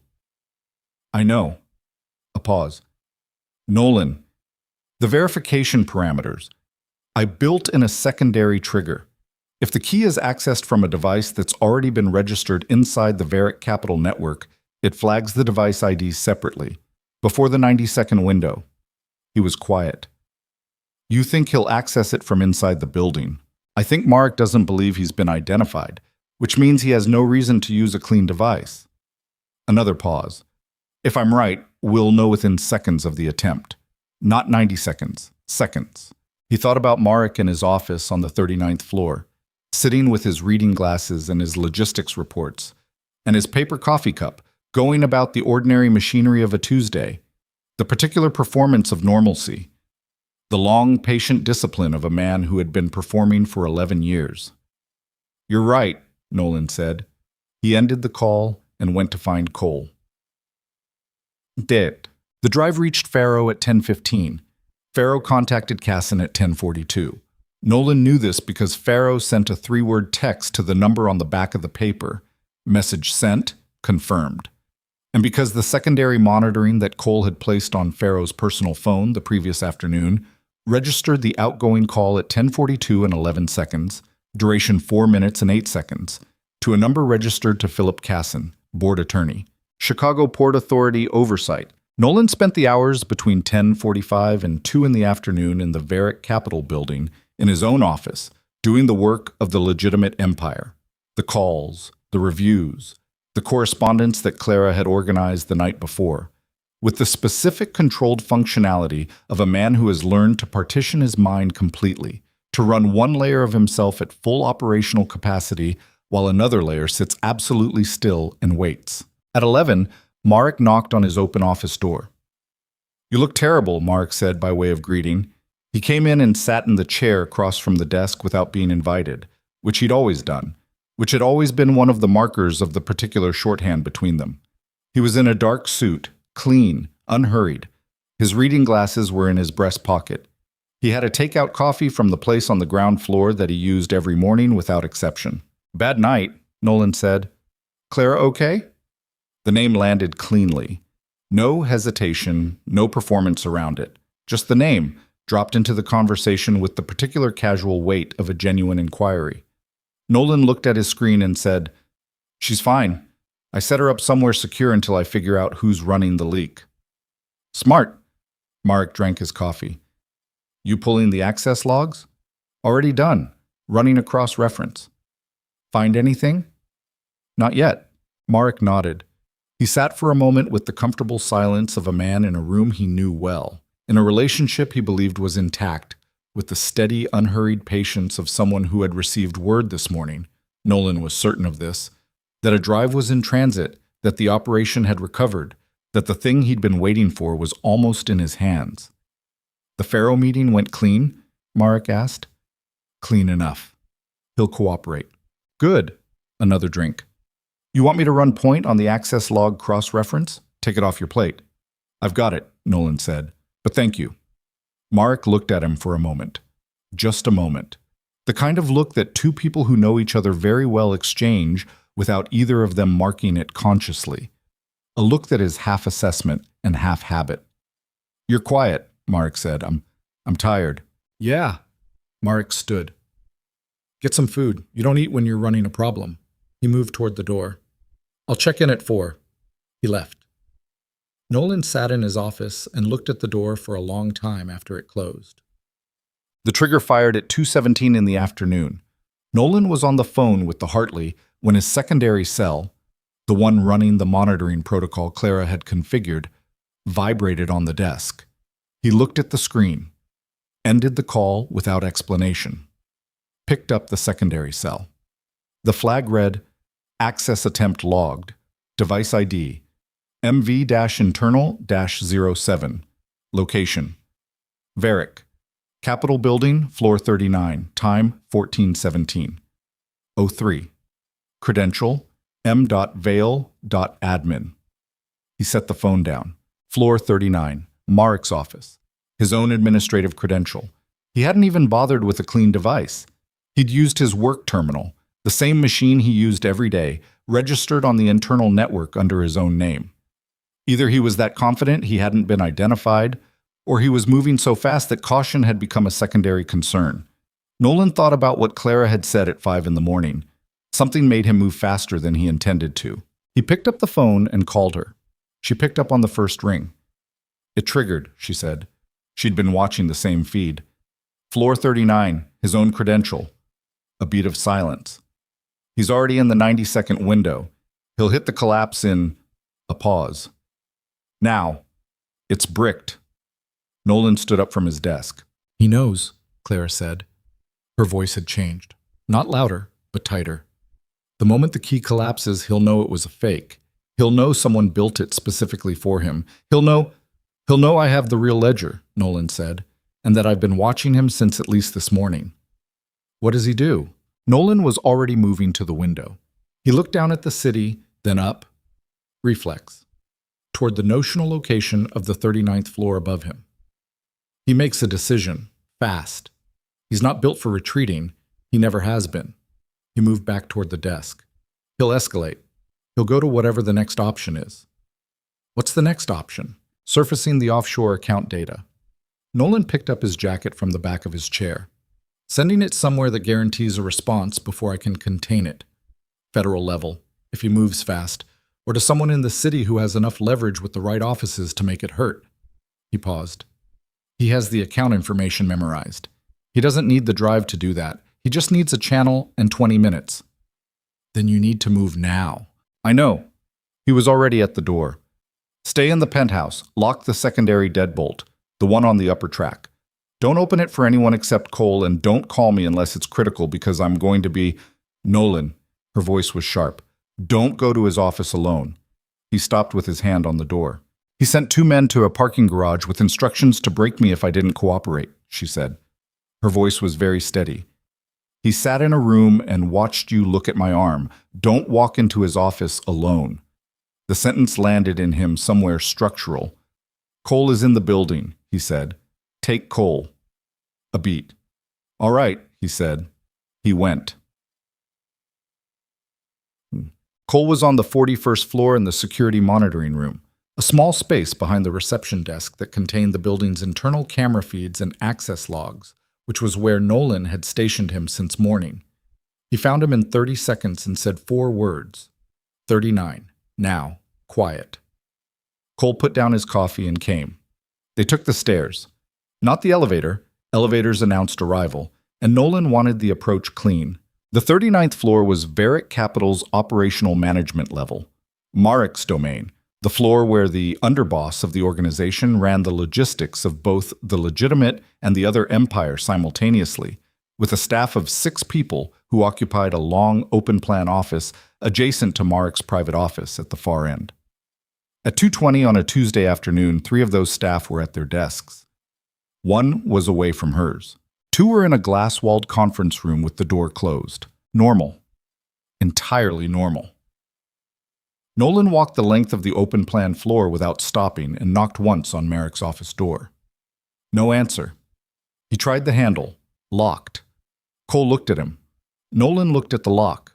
Standard internal, the same configuration on every private office in the building. Cole reached into his jacket and produced a thin tool that resolved the question of the lock in approximately 8 seconds. The door swung open. Marek's office was empty. Not vacated. The reading glasses were on the desk, beside the paper coffee cup.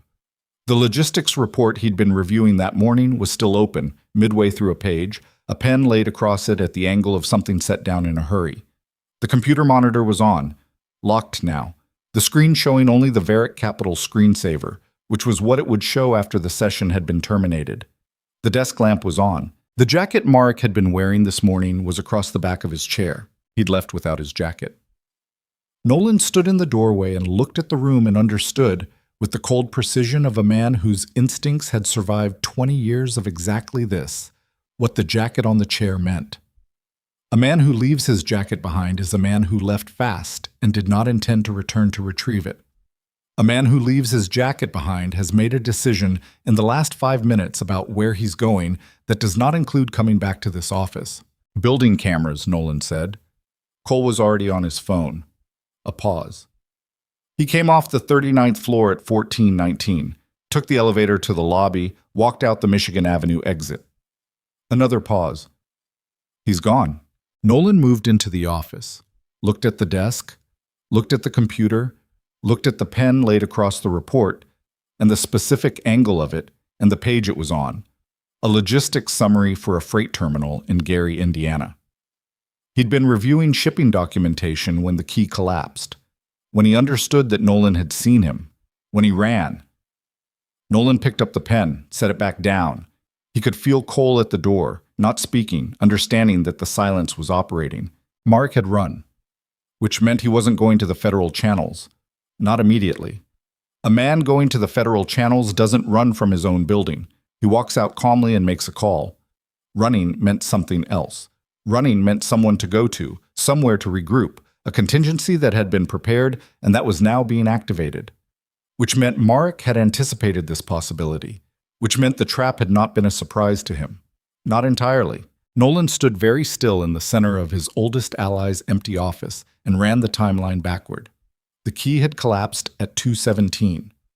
Marek had been off the 39th floor by 2:19, 90 seconds after the collapse. Not enough time to process the failure, weigh the options, make a decision, and leave. Not for a man running the arithmetic cold, unless he'd already decided, unless the key collapse was not the trigger, unless Marek had been waiting for a confirmation that things had gone wrong, and the collapse was that confirmation. And the decision was already made, and the destination was already chosen, and the 2 minutes had been nothing more than the time it took to close a laptop and put down a pen. Nolan pulled out his phone and called Clara. She picked up immediately. He ran, Nolan said. A silence. Then, he was already planning to. Yes, which means he had a contingency prepared. Her voice was very controlled. Nolan had learned to read her voice the same way he read faces. The particular texture of her control, where it held and where it cost her. Right now, it was costing her. Nolan, if he prepared a contingency, he may have prepared more than one. I know. He knows about the penthouse. A pause. The particular quality of the pause changed something in his chest. You told him you'd moved me to a secure location. You didn't say where, but he... She stopped. He's been inside your organizational structure for 11 years. He knows the properties. He knows the... Cole. Nolan was already moving toward the door. Get to the penthouse, now. Don't call me, just go. Cole was gone before Nolan finished the sentence. Clara, he said into the phone. His voice had dropped to its lowest register. Not performance, not pressure tactic. Just the voice of a man who has realized in the last 30 seconds that the thing he's been afraid of losing is in a room he's not in. Are the deadbolts engaged? I'm doing it now. The sound of movement, quick, controlled, the clunk of a heavy lock. Upper track, done. Don't open the door. I won't. A beat. I need you to tell me what he looks like when he's not in control. What? If he comes to that door, I need to know what he sounds like. What he'll say to get me to open it. Her voice was steady as anything. I've only ever seen him controlled. What does he sound like when he isn't? Nolan was in the stairwell, moving up. Instinct, not logic. The stairs faster than the elevator when your hands need to be doing something. He thought about Marek without control. He had seen it twice in 11 years. Both times in the first year, before Marek had fully constructed the wall, before the discipline had become the reflex. He tried to call up the specific texture of it. He gets very quiet, Nolan said. Quieter than usual. He stops moving. His hands go very still. He pushed through a door. He asks simple questions, not arguments, questions, single sentences. He's trying to locate the exact shape of the problem. A pause. If he sounds reasonable, that's when he's most dangerous. Understood, Clara said. She didn't say anything else. He kept moving. Cole reached the penthouse building at 2:41. Nolan knew this because Cole sent a single text, on site, as Nolan was in the car heading uptown through the particular misery of Tuesday afternoon traffic, a city that did not care about the specific emergency running through its middle. He pushed the car through 2 yellows and 1 red light that he caught the tail of, and the driver, not Cole, a secondary man named Reyes, said nothing and drove. The phone rang at 2:44. Not Cole, not Clara. Marek. Nolan looked at the screen for 1 full second, then he answered. "Where are you?" Nolan said. "Does it matter?" Marek's voice was exactly as Nolan had described it to Clara. Quiet. Quieter than usual. The particular quietness of a man who has moved past the point of pretending. "It matters to me." "I imagine it does." A pause. Not long, just enough. "I'm not coming back to the building. You know that." "I know. And you have the ledger, the real one. You've had it since last night." Another pause. "She built the trap, the girl." The way he said it, the girl, had nothing in it.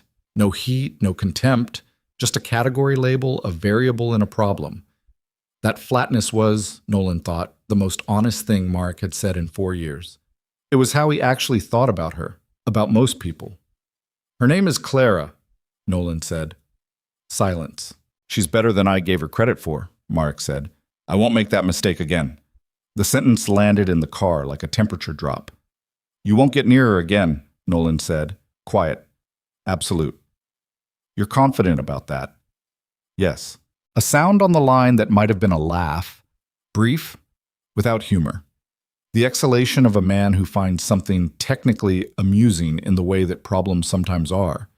"You moved her because she matters to you. I knew it before you did, probably. I've been watching you not know it for 8, 9 months. A pause. "She's the first thing in a long time that's made you human. And that bothered you. It made you soft," Marek said. "Not the way people usually go soft. You didn't stop being functional. You got careful. You started making decisions with an extra variable. The Hendricks deal 6 months ago. You had a clean move, and you didn't take it because it would have required pulling staff from the building for 3 days, and you didn't want her alone in there. I saw it. I didn't say anything." Another pause. "But I cataloged it." Nolan was looking at the street ahead. The car was moving. "You've been building the exit for 4 years, Marek. Before she was in the picture." "The exit, yes. I built it because I could. Because you trusted me completely, and completely is a resource I intended to use." His voice stayed level. "But the timeline changed because of her. I moved early because of her. And that was..." He stopped. "That was an error." "Sentimentality," Nolan said. "You moved early because you were angry." A beat. "Maybe," Marek said. "You sent those men because you were angry, not because it was operationally smart. You know it wasn't. You sent them because you wanted to show me what it looked like. You wanted me to walk into that boardroom and see it." Nolan's voice was absolutely even. "You wanted me to feel it." The silence that followed was different from the others. Longer. The particular silence of a man who has been accurately read and doesn't know whether to confirm it or deny it, and chooses, finally, neither. "I have copies of the offshore documentation," Marek said. "Everything in the ledger and more. Accounts, structures, transaction histories going back further than the ledger covers. I built the documentation set over 3 years, progressively. Every time you trusted me with something new, I documented it. A pause. If I surface that to the right people in the next 6 hours, you spend the next decade in a courtroom.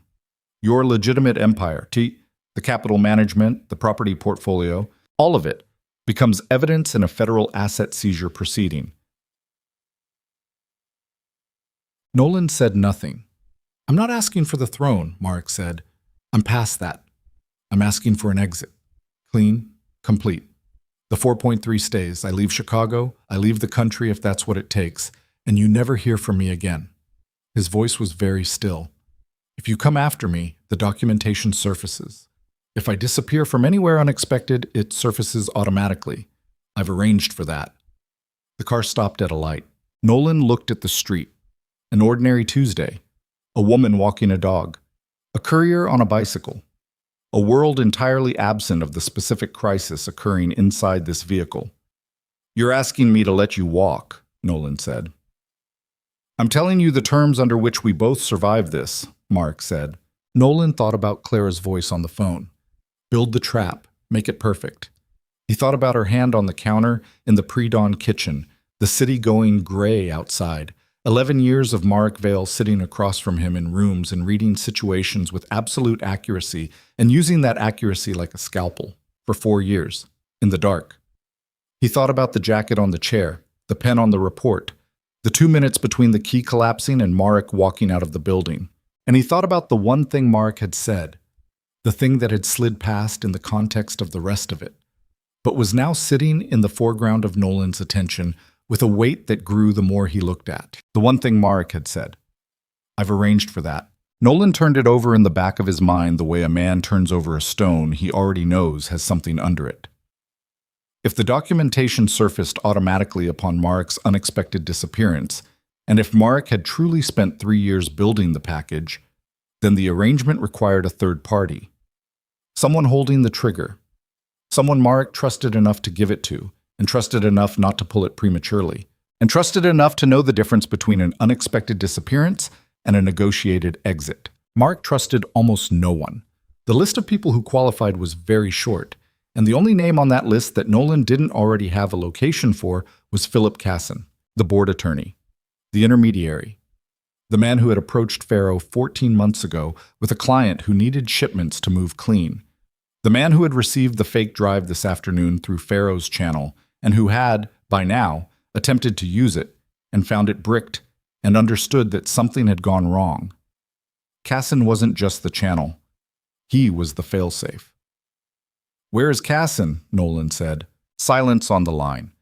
Just a half second of it. Barely anything. A fraction. But Mark was a man who did not hesitate, and the half second was its own answer. We're done talking, Mark said. He ended the call. Nolan looked at Reyes in the front seat. Change of destination, he said. I need an address.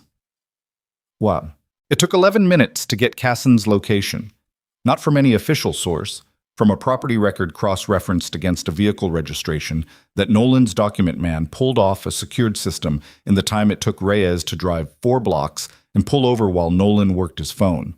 Casson owned a property in Lincoln Park, a townhouse on a residential street, 3 stories, owned through a holding company that had been incorporated in Delaware 8 years ago.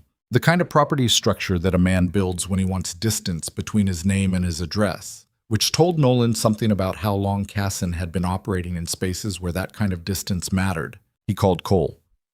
Still at the penthouse, Cole said. Nothing on approach. The building is clean. Stay there. Nolan looked at the street through the window. She doesn't move. Nobody comes in.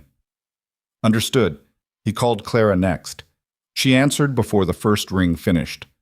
I'm fine, she said before he could ask. Cole's here. The building is locked. A pause. You found something.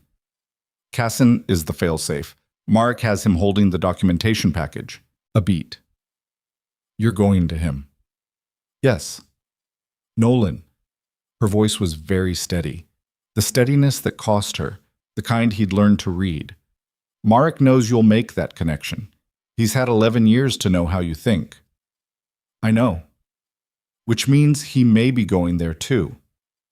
I know, Clara. A silence. Not uncomfortable. The silence of two people who have run out of preparation and are standing at the edge of the part that can't be planned. Come back, she said. Simple. Not decorated. He looked at the window.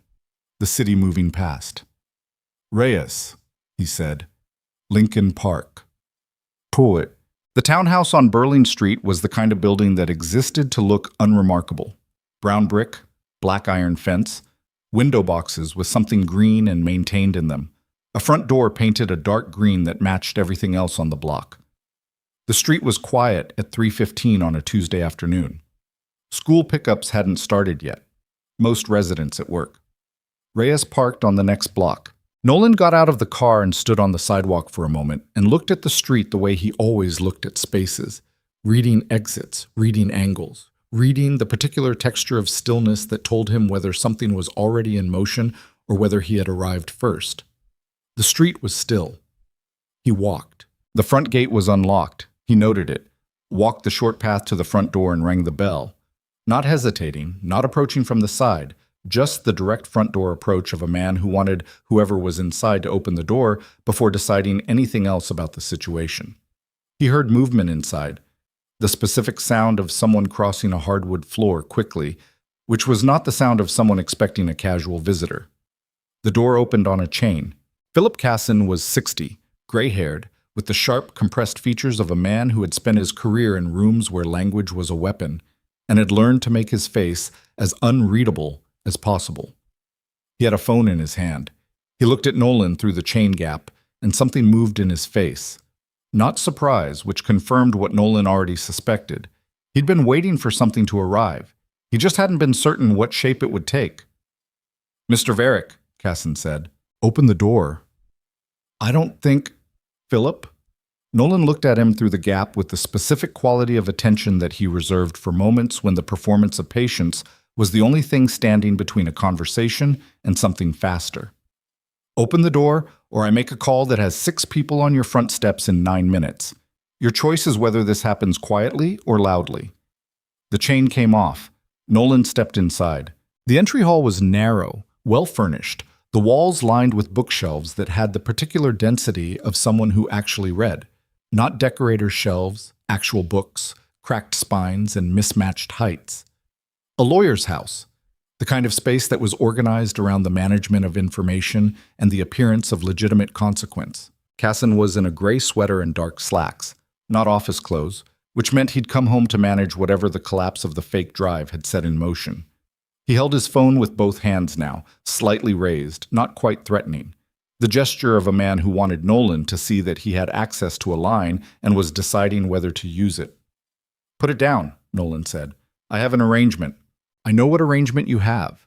I know what you're holding, and I know who gave it to you, and I know what the trigger condition is. Nolan looked at him without blinking. What I need you to understand is that the trigger condition is no longer operative because Marek Vale is no longer in a position to receive a response from you. He paused. So whatever you think that phone does for you right now, reconsider. Casson's hands lowered slightly. Not all the way. But the calculation in his face was shifting. The specific arithmetic of a man who built his entire contingency around one variable and is now watching that variable change in real time. Where is Marek? Casson said.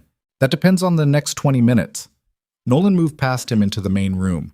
A sitting room, deep-chaired, a fireplace with no fire, a low table with a laptop open on it, and beside the laptop a hard drive of the kind that held a lot of data and took up very little space. He looked at the drive. Then he looked at Casson. Is that it? Casson said nothing. The documentation package, the offshore accounts, the 3 years of records. Nolan gestured at the drive on the table. Is that the copy he gave you? Casson's jaw moved once. There are other copies. Of course there are. Marek is thorough. Nolan sat down in the chair across from the table. Not the intimidation of standing. He sat, which was the pressure of someone who intends to still be in the room after the other person's current plan has run its course. But you are the fail-safe. You're not the only copy, but you're the one he trusts to deploy it correctly. You're the one who knows what correctly means. He held Cassin's gaze. Sit down, Philip. Cassin sat. Tell me about the arrangement. A long silence. The particular silence of a man measuring how much he has already lost against how much more he stands to lose if he misjudges the room. He came to me 4 years ago, Cassin said finally. I'd done work for him before. Legitimate work, estate planning, a corporate restructure. He said he had a situation that required a particular kind of management, long-term. He said he needed someone who understood the value of documentation and who could be trusted to act on specific instructions at a specific time. A pause. The financial arrangement was significant. What were the instructions? If I received a specific message from him, a code phrase, 3 words, sent from a particular number, I was to deploy the package to a list of addresses he provided: federal, municipal, financial press. Cassin looked at the hard drive. If he went more than 30 days without contact, same deployment. And if he contacted you to stand down, same code phrase, different channel. He looked at Nolan. If you found me, he hasn't sent the stand down. He hasn't had time. Nolan looked at the drive. And he won't. The sentence sat in the room. Cassin was very still. You're going to? I'm going to handle Marek. Nolan's voice was completely even. What happens to you depends on what you do in the next 2 minutes. You give me the drive and every other copy location you know about. You walk away from the Varick Association permanently, and I don't surface the 14 months of Port Authority interference that Pharaoh documented for me yesterday. He held Cassin's eyes. Or you make that call and find out how quickly a situation escalates when the person you were relying on doesn't respond. The fireplace was cold. The room smelled of old books and the particular staleness of a space where someone had been sitting with their anxiety for several hours, generating heat and not opening windows. Cassin's hands were on his knees. He looked at the hard drive, then at Nolan, then at the phone, which was on the arm of his chair. He picked up the phone. Nolan didn't move. Cassin turned it off, set it face down on the table beside the drive. Then he reached into the drawer of the side table beside his chair and produced a second drive, smaller, a different brand, and set it next to the first. That's the backup, Cassin said. There's a cloud instance as well. I'll give you the credentials. Nolan looked at the 2 drives and thought about 3 years of Marek's careful documentation, the specific patience of it, the architecture of a betrayal that had been constructed with the same methodical competence as everything else Marek had ever built. He thought about a man who had watched him for 11 years and learned every angle of him and used that knowledge the way you use a map, to navigate around him, through him, in the dark. He picked up both drives. The credentials, he said. He was back in the car at 3:44. He called Clara first. She picked up immediately, same as before, and he said, Cassin is handled, and she exhaled once, a single breath, controlled, the kind that comes at the end of something sustained, and said, and Marek, and he said, not yet, and she said, where? And he said, I don't know yet, but I will. And she said, Cole is still here, and he said, I know, keep him there, and she said, Nolan, and he waited, and she said, be careful, and it was such a plain, direct thing, undecorated, that it sat in his chest in a place that nothing particularly plain and direct had sat in a very long time. He ended the call and sat in the back of the car and thought. Marek had left the building at 2:19. It was now 3:44. An hour and 25 minutes. He hadn't gone to Cassin's because Cassin had been alone and waiting and not expecting Marek. He hadn't left the city, not by any transportation method that Nolan's people could confirm in the time available, which was imperfect information, but enough to draw a working boundary. He hadn't reached out to any of the secondary contacts in the organization.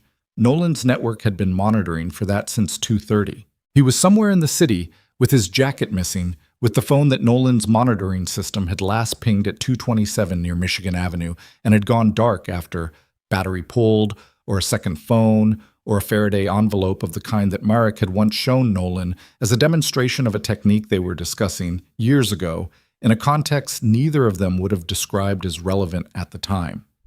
He was somewhere Nolan knew. That was the logic Nolan kept returning to. Marek was a man who operated in known terrain. He didn't improvise space. He pre-positioned it. The same way he'd pre-positioned Cassin, the same way he'd positioned the financial documentation over 3 years.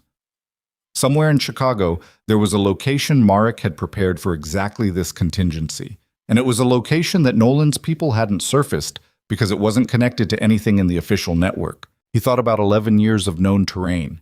He thought about a city that they'd both moved through for so long that the map of it was identical in both their heads. Same streets, same buildings, same weight of history attached to specific corners and rooms and parking structures. He thought about a bar on the near north side that they'd used in the early years. Not a meet location, just a place they'd ended up in a handful of times after hard nights. A place that didn't have cameras on the back entrance because the owner had made an arrangement years ago and never updated the security system. A place where Marek had once sat for 4 hours after a specific event in the organization's early history that neither of them had named since. A place that Nolan had not thought about in years but that existed in the map the same way all the early terrain existed, as a known landmark, an established coordinate. A place that was, above everything else, private. He gave Reyes the address. The bar was called Linden's and it opened at noon, and it was the kind of establishment that attracted a particular clientele.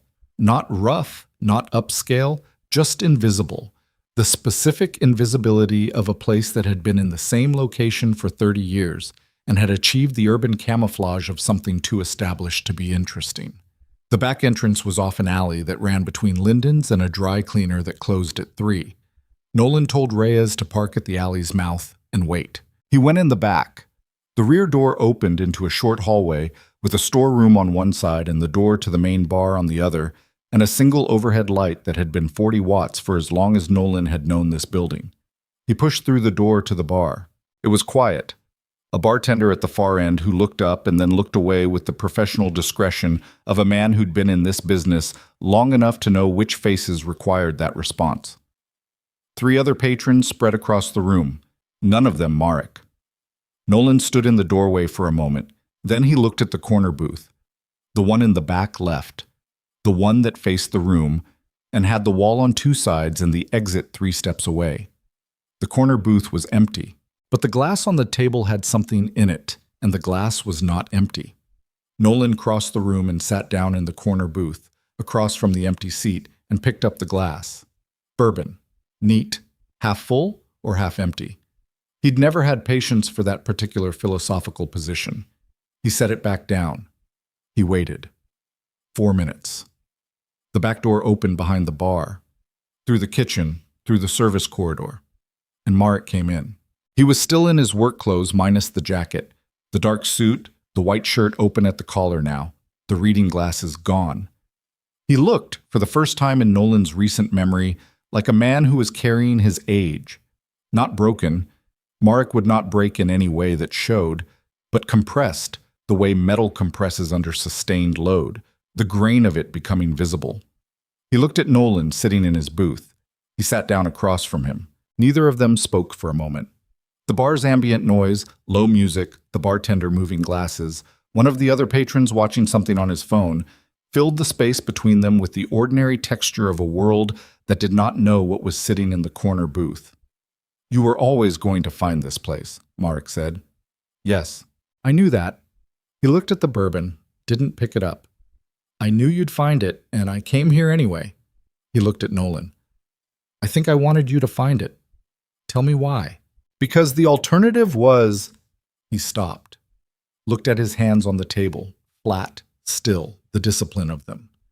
"The alternative was disappearing into a city I don't know, with money that doesn't feel like anything, and spending the rest of my life being careful in a way that had no purpose." A pause. "I've been careful for 40 years. It was always for something. The money alone isn't—" He stopped again. "Say it," Nolan said. "It's not enough." Marek's voice was absolutely flat. 4.3 million and no organization and no city and no... He stopped. "I built this with you. 20 years. I built every piece of it. The architecture, the network, the specific configuration of everything you have. I built half of it. And I watched you take the credit for all of it because that's the structure, that's how it works, and I accepted that because the structure worked and the structure was mine as much as yours. And then you, He stopped. "Then I what?" Nolan said quietly. Mark was looking at the table. You started to change in ways I couldn't predict. The extra variable, the careful decisions, and I thought you were going soft in a way that would break the structure. And then I realized you weren't going soft. You were adding something, building something different. He paused. And I wasn't in it. The bar was quiet around them. You could have said that to me, Nolan said. I don't say things like that. Mark's voice was completely even. Neither do you. That's not the language we use. Nolan looked at him for a long moment. The man across from him was, and had been for 20 years, the most operationally competent person he'd ever known. He was also, Nolan understood now, with the particular clarity that comes too late, one of the most isolated. Not lonely. Mark would reject that word, had probably never applied it to himself. Just without a variable. Without the thing that made the structure mean something beyond its own function. He'd spent 4 years watching Nolan develop that variable, and he'd called it weakness, and moved against it, and in doing so had revealed more precisely than anything else could have that he understood exactly what it was and could not tolerate it. The documentation, Nolan said. All of it. Everything Casson had and everything else. I need it gone, Mark. Every copy. Every instance. You know why. Clara, Mark said. Partly. Nolan held his gaze. And partly because if it surfaces, it doesn't only destroy me. It destroys everything we built, together. Every piece of it. Mark was quiet. You want me to give you a clean exit, Nolan said. Tell me where the remaining copies are, and I'll give you exactly what you asked for on the phone. You leave. You don't come back. I don't come after you. He paused.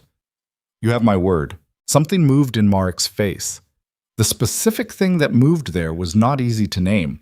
It was the particular expression of a man receiving something he calculated he would never receive and discovering that the calculation was wrong.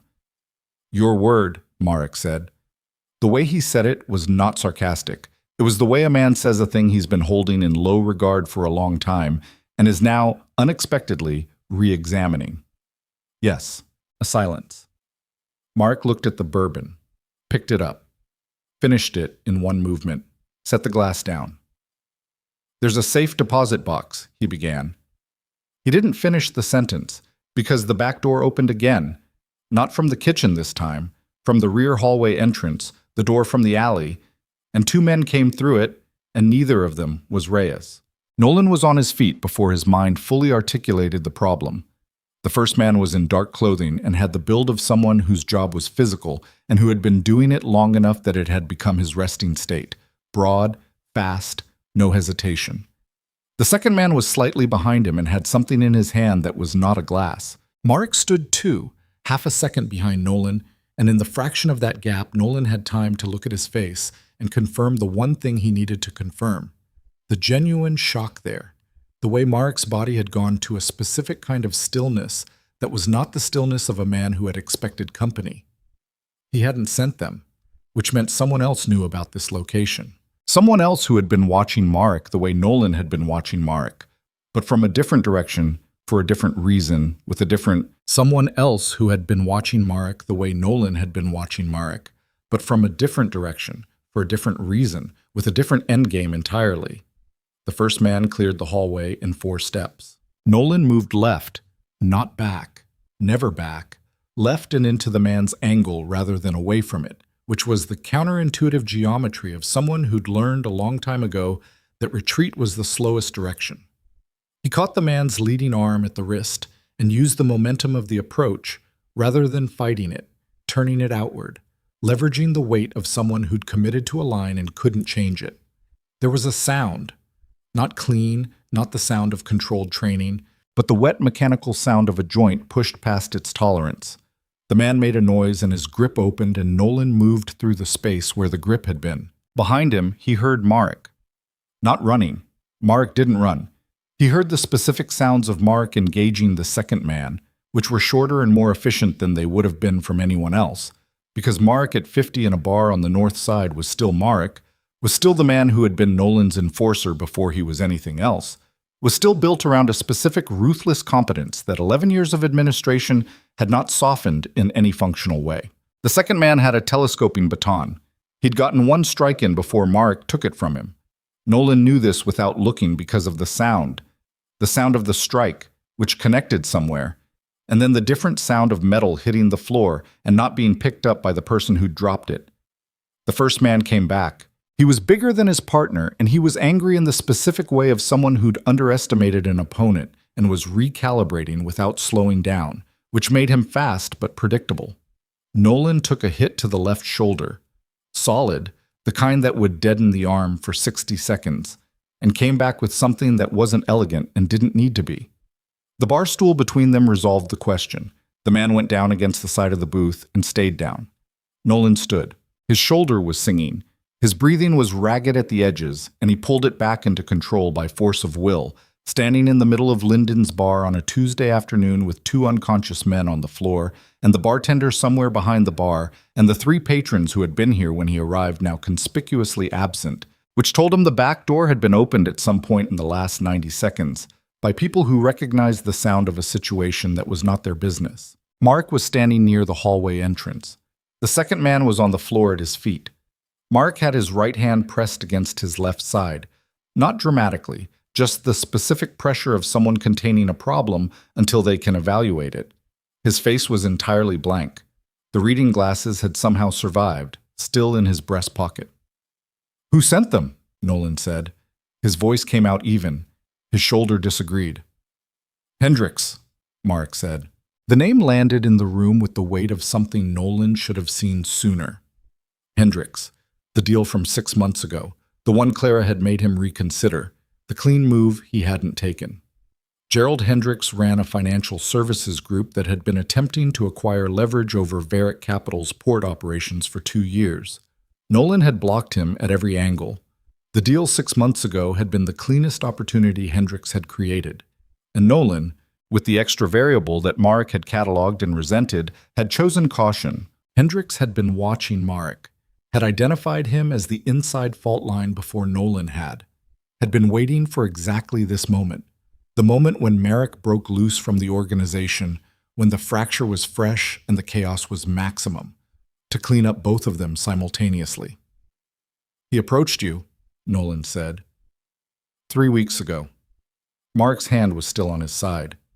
"He said he knew about the documentation. He wanted a copy. I told him I'd consider it." A pause. "I didn't agree." "But he didn't believe that." "Clearly not." Mark looked at the man on the floor, then at Nolan. "He sent a cleanup crew.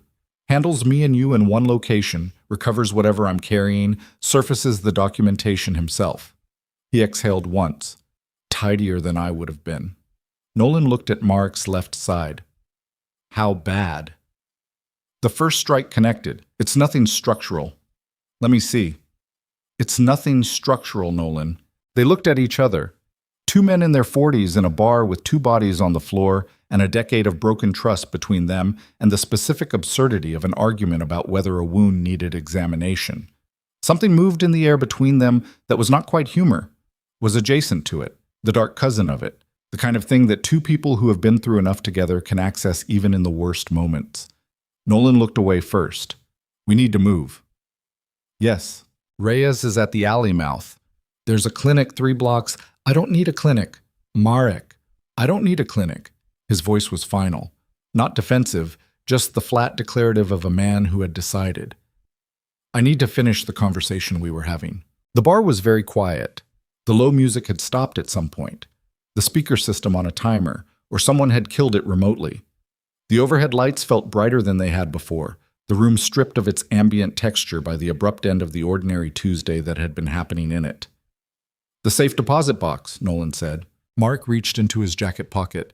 The jacket was missing, but the suit jacket had an interior pocket, and produced a key. Small, brass, the standard kind. He set it on the bar beside him. "First National on LaSalle, box 417 is everything in it. The full documentation set, the account structures, 3 years of records." He looked at the key. The cloud instance Casson had was a partial set. The box has the complete archive. He paused. "There's nothing else. No other copies. I built it to be singular. Distributed copies create distributed risk. One location, one key, one person who knows. He looked at Nolan. Now two. Nolan looked at the key for a moment. Then he picked it up. The names Hendricks used, Nolan said. Whoever he sent to watch you. I need them. Mark told him two names in the flat, precise way he always gave operational information. No context, no decoration, just the data. Nolan committed them without writing them down, the same way he'd always committed names, because the habit of never having a list was older than any other habit he had. The man on the floor near the booth shifted, not conscious, just the involuntary movement of a body resettling itself. Nolan looked at him. They had 20 minutes before this location became complicated. Go, Mark said. Nolan looked at him. Mark was standing beside the bar with his hand still pressed to his side and his face carrying the compressed, specific exhaustion of a man who has been running a performance for 4 years and has just, in the last 40 minutes, stopped. He looked older than he had this morning, not broken. Nolan had said that to himself before, and it was still true, but depleted in a way that was its own kind of honest. The exit I promised you, Nolan said. I know. It holds. Nolan met his eyes. You have my word. It holds. Merrick looked at him for a moment with the expression of a man encountering something he'd written off as a category that no longer existed. He nodded once, the specific small nod that meant, in the language they'd built over 20 years, that the matter was settled and would not be revisited. There's an account, Mark said, separate from the 4.3. It's clean. No Varick connection, no documentation trail. It has enough. He paused. I built it for this.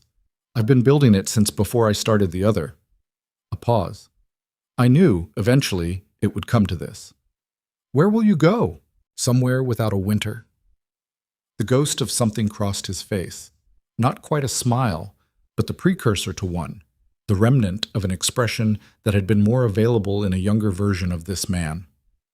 I'll figure it out. Nolan nodded. He picked up the bourbon glass from the table, the one Marek had emptied, and set it back in the center of the table with the particular precision of someone completing a gesture they couldn't fully explain. Then he walked toward the back door. At the door he stopped, didn't turn around. Marek. Yeah. The men in the parking garage, the ones who put their hands on her. He kept his voice even, purely informational. Where? A pause. Gary. There's a freight management company. The same terminal on the logistics report I was reviewing. They run errands for hire. The broad one is named Solis, Ben Solis, the same name Pharaoh gave you. He freelances for whoever needs him. Another pause. The short one I don't know. Nolan opened the door. Nolan. Marek's voice behind him, quiet, flat, carrying something that was not apology because Marek didn't have that particular word in his vocabulary, but was its functional equivalent. Nolan waited. She was right not to give them the drive, Marek said. Tell her, Bo, she was right. He went out into the alley. Wompant. The drive to the penthouse took 19 minutes in traffic that had thickened into the early edge of the evening commute. Nolan sat in the back of the car with the brass key in his jacket pocket and his left shoulder starting to produce a dull, sustained roar that was going to be worse tomorrow than it was now. And he looked at the city going past in the gray late afternoon light and felt the specific weight of a day that had been, in its duration of less than 36 hours, several decades long. He called Clara at 4:41. It's done, he said. A silence. Then, Marek. He's gone. He'll be out of the country by morning. Nolan looked at a stoplight.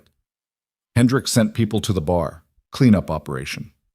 Her breath changed, just slightly, the controlled intake of someone processing a threat that has already passed but whose proximity is still being absorbed. Are you? I'm fine. Shoulder. Nothing. Nolan. I'm fine, Clara. He paused. I'm coming to you. Another silence. Shorter. The particular quality of a silence that is not empty. Okay, she said. He put the phone in his pocket and watched the city and thought about Gerald Hendricks and the two names Marek had given him and the specific, unhurried way in which those two threads would need to be resolved in the coming days, cleanly, completely, with the particular administrative thoroughness that had kept his world intact for 20 years. He thought about Pharaoh, who would spend the next several years being professionally cooperative and personally miserable. He thought about Casson, who would spend the same period doing whatever lawyers did when the architecture of their secondary life had been quietly dismantled. He thought about a bar on the north side and a man without his jacket setting a bourbon glass on a table. He didn't think about Marek the way he'd thought about betrayal in the abstract, the cold structural weight of the load-bearing wall that had been load-bearing for nothing. He thought about him the way you eventually think about things that have cost you and cannot be recovered, with a kind of flat, honest grief that didn't require performance and didn't require resolution, just acknowledgement. It happened. It cost what it cost. The building was still standing. He thought about whether that was enough. He was still thinking about it when the car stopped in front of the penthouse building. Cole opened the door before Nolan knocked. "Clean all day," Cole said. He was reading Nolan's shoulder in the way of someone who had been in enough situations to understand the specific tilt of a man carrying an impact injury. "You need ice." "I need to see Clara." Cole stepped back. She was at the kitchen island. Of course she was. Where else? With the laptop open and a glass of water at her elbow and her hair still loose from the night before, which he was going to stop registering as significant and hadn't managed to yet. She looked up when he came through the door, and her face went through several things in very quick succession. Relief, assessment, the specific inventory of someone checking for damage before they allow themselves to feel the relief properly. He looked, he knew, like a man who'd had a difficult afternoon. The shoulder was visible in how he was carrying himself. There was a cut on his right hand he hadn't noticed until now. His suit had not survived the day. She came around the island. She didn't say anything. She took his right hand, the cut one, and turned it over and looked at it, and the bruise on her forearm was directly adjacent to the cut on his palm, and they stood in the kitchen of the penthouse in the late afternoon while the city went about its ordinary business 40 floors below, and something about the specific geometry of that, 2 sets of damage, proximate, held lightly, broke something open in Nolan's chest that the violence of the afternoon had not. "It's shallow," she said, about the cut. "I know." "You should still clean it." "I know." She looked up from his hand. Her eyes were very direct, not performing anything, not the careful professional adjacency she'd maintained for 2 years. Just her, looking at him from a distance of approximately 14 inches, with a face that had been through a great deal in the last 24 hours, and was still, somehow, entirely itself. "Tell me what happened," she said. He told her. All of it. Casson, the drives, Lyndon's bar, Mark's face when the 2 men came through the door, the key, the names, the final exchange at the back door. He told it the way he told operational accounts, precise, sequenced, without ornamentation. But he did not keep his voice at its operational register the entire time, and at certain points it dropped into something lower, and she listened to all of it without interrupting, which was one of the things he'd cataloged about her in 2 years, that she listened with her whole attention and didn't fill space that wasn't hers to fill. When he finished, she was quiet for a moment. "He told you where the men were," she said. "The ones from the garage." "Yes." "You're going to handle that." "Yes."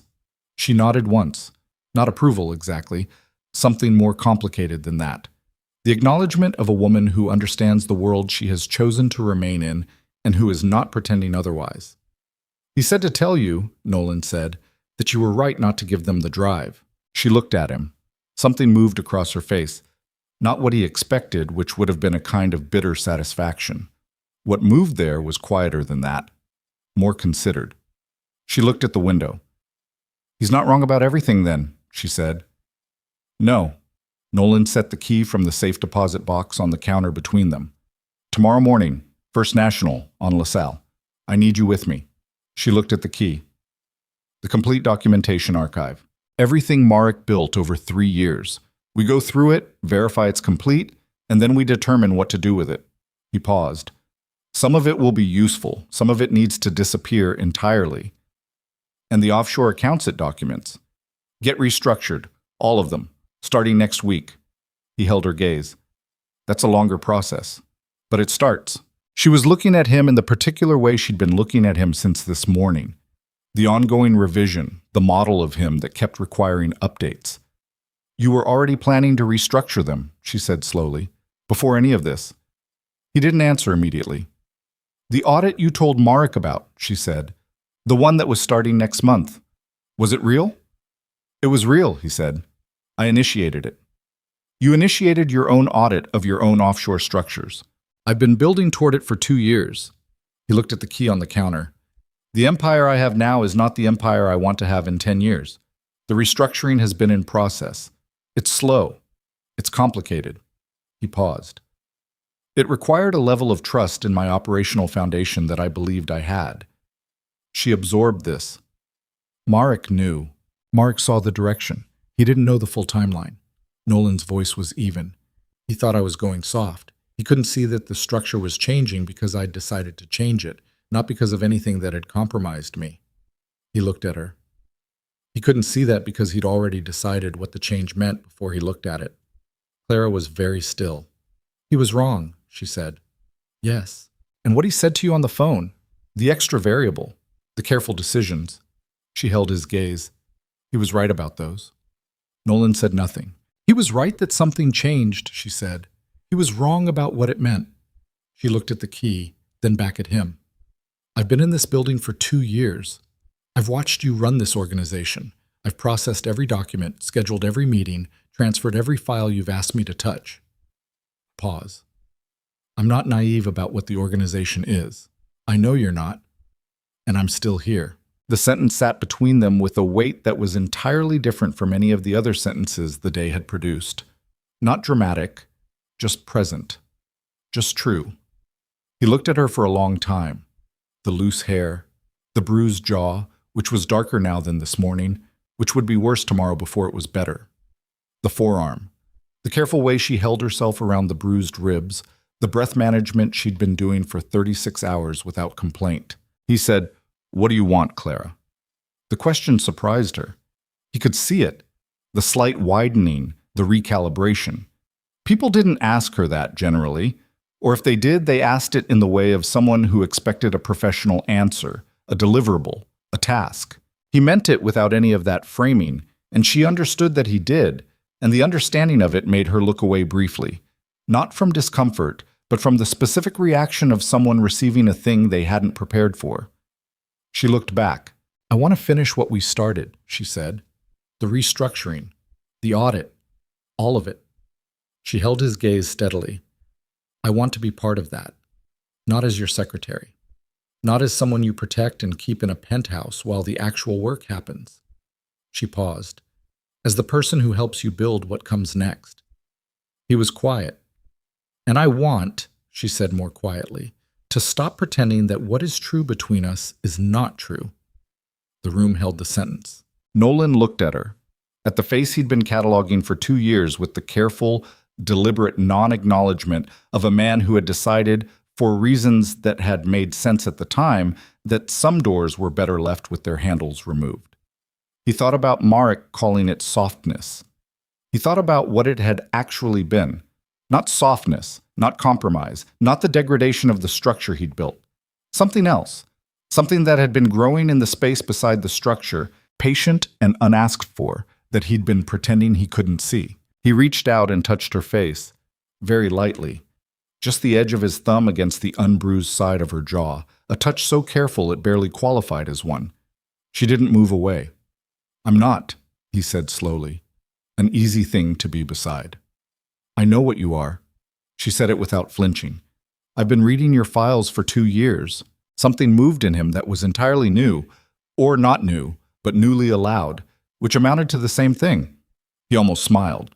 Didn't quite, but the almost of it was visible, and she saw it, and he watched her see it with the specific expression of someone who has been waiting, without quite admitting it, for a version of him to become available.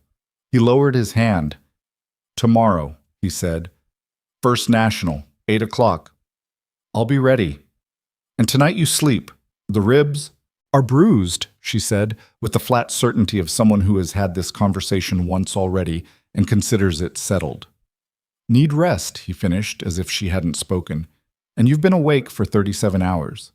She looked at him. So have you. I'm going to deal with 2 things, he said. Then I'll sleep. The names Marek gave you. One of them needs a call tonight, the other can wait until morning. He picked up the brass key and held it for a moment. The weight of it, which was nothing, a few grams of ordinary metal and everything at once, and then set it back on the counter between them. This doesn't leave the building. I know. Cole appeared in the doorway briefly, read the room with the professional speed of someone who had been reading rooms for Nolan Varick for a very long time, and disappeared without speaking. Nolan looked at the window. The city in the early evening, the light changing, the commute thinning, the particular quality of a Tuesday becoming a Tuesday night. Chicago settling into itself with the exhausted, ordinary rhythm of a city that had no idea what had happened inside it today. The port, the boardroom, the bar. All of it invisible from 40 floors up, all of it absorbed into the texture of the city's continuous noise. He thought about Marek somewhere in this city tonight, making arrangements, moving money, booking something, choosing a direction. He thought about the specific loneliness of that, not with satisfaction, not with the clean feeling of a concluded account, but with the complicated truth of it. A man he had known for 20 years choosing a direction that went away from everything they'd built, for reasons that were both unforgivable and, in some register, he was only now beginning to access, comprehensible. He'd been wrong about Marek in the specific way you're wrong about the people you trust completely. Not about the fact of the trust, but about what the trust could bear. He'd assumed that the structure of their working relationship was also the structure of their understanding of each other. He'd confused operational fluency for actual knowledge. That was his error. He owned it. He wouldn't make it again. The call took 20 minutes. The name Marek had given him, the first one, the more urgent one, was a contact inside the Hendricks organization who had been funneling location data on Nolan's movements. The call was not to that contact.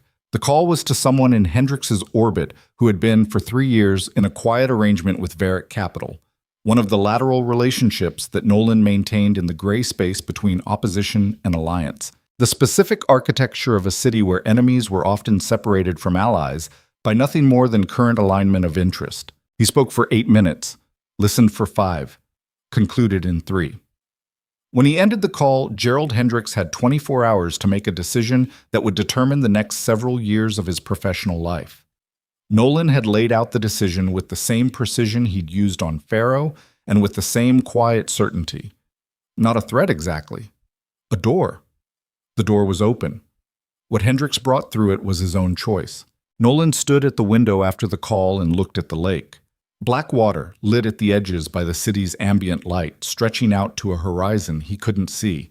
He'd stood at this window dozens of times, this penthouse, this view, and it had always been what it was, a position, a vantage, the view from the top of a structure he'd spent 20 years building. Tonight, it looked different, not smaller, not less, just oriented differently. Aimed at something he hadn't been aiming at before or had been aiming at without fully acknowledging the target. He heard her behind him, the specific sound of her moving carefully through the kitchen, accommodating the ribs, the quiet competence of a woman doing everything at a slightly modified angle and not making it anyone else's concern. The sound of water. A glass. He turned around. She was at the kitchen sink with a glass of water and her back to him, looking at the counter. And she was doing the thing he'd watched her do at her desk 100 times. She was thinking, her whole body slightly stilled by the weight of whatever was running through her mind. Her left hand resting on the edge of the counter the way she rested it on the edge of her desk when a problem was still unresolved. "Clara," he said. She turned. "Fensolis," he said. "The freight company in Gary. I need you to know that it's being handled. Tonight." She looked at him for a moment. "How?" "The way things like this are handled." He held her gaze. "Not the way the men in the parking garage handled it. Cleanly." A pause. "You won't hear about it. You won't need to." She absorbed this. He watched her process the specific texture of the world she had chosen to remain inside. The knowledge of what handled meant, the clean and the otherwise, the specific distance between the official empire and the other one. He watched her decide something. "All right," she said. It was the same 2 words as in the car last night, the same weight, the same deliberate, unconditioned yes. He crossed the room. He stopped in front of her. The same distance as the kitchen earlier, 14 inches. The particular proximity they'd been managing all day with the accumulated awareness of people who are pretending not to be managing anything. He took her left hand, the bruised arm, carefully, below the bruise, and held it. Just held it. His hand around hers, the cut on his palm against the back of her hand. Two kinds of damage in contact, neither of them pretending it was anything other than what it was. She looked at their hands, then at him. "No one touches you again," he said.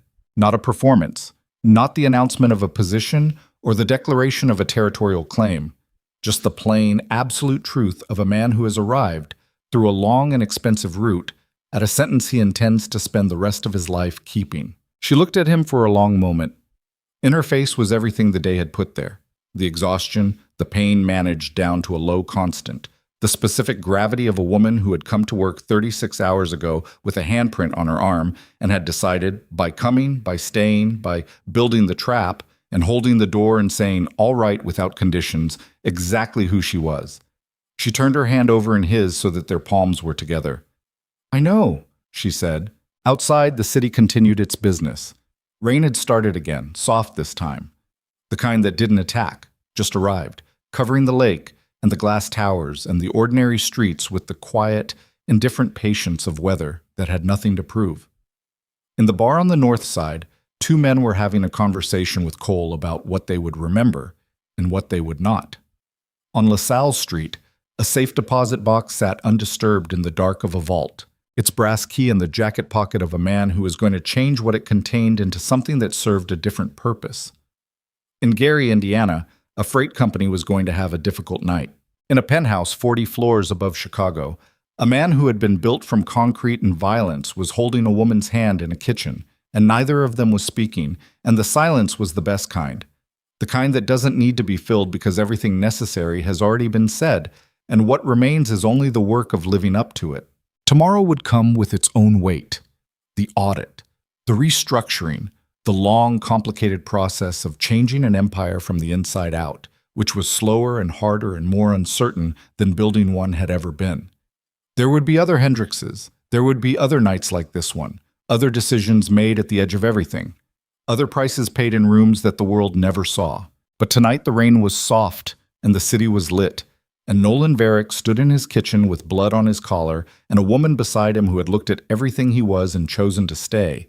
And he was not, in this moment, the most dangerous man in Chicago. He was only a man, and for the first time in a very long time, that was enough.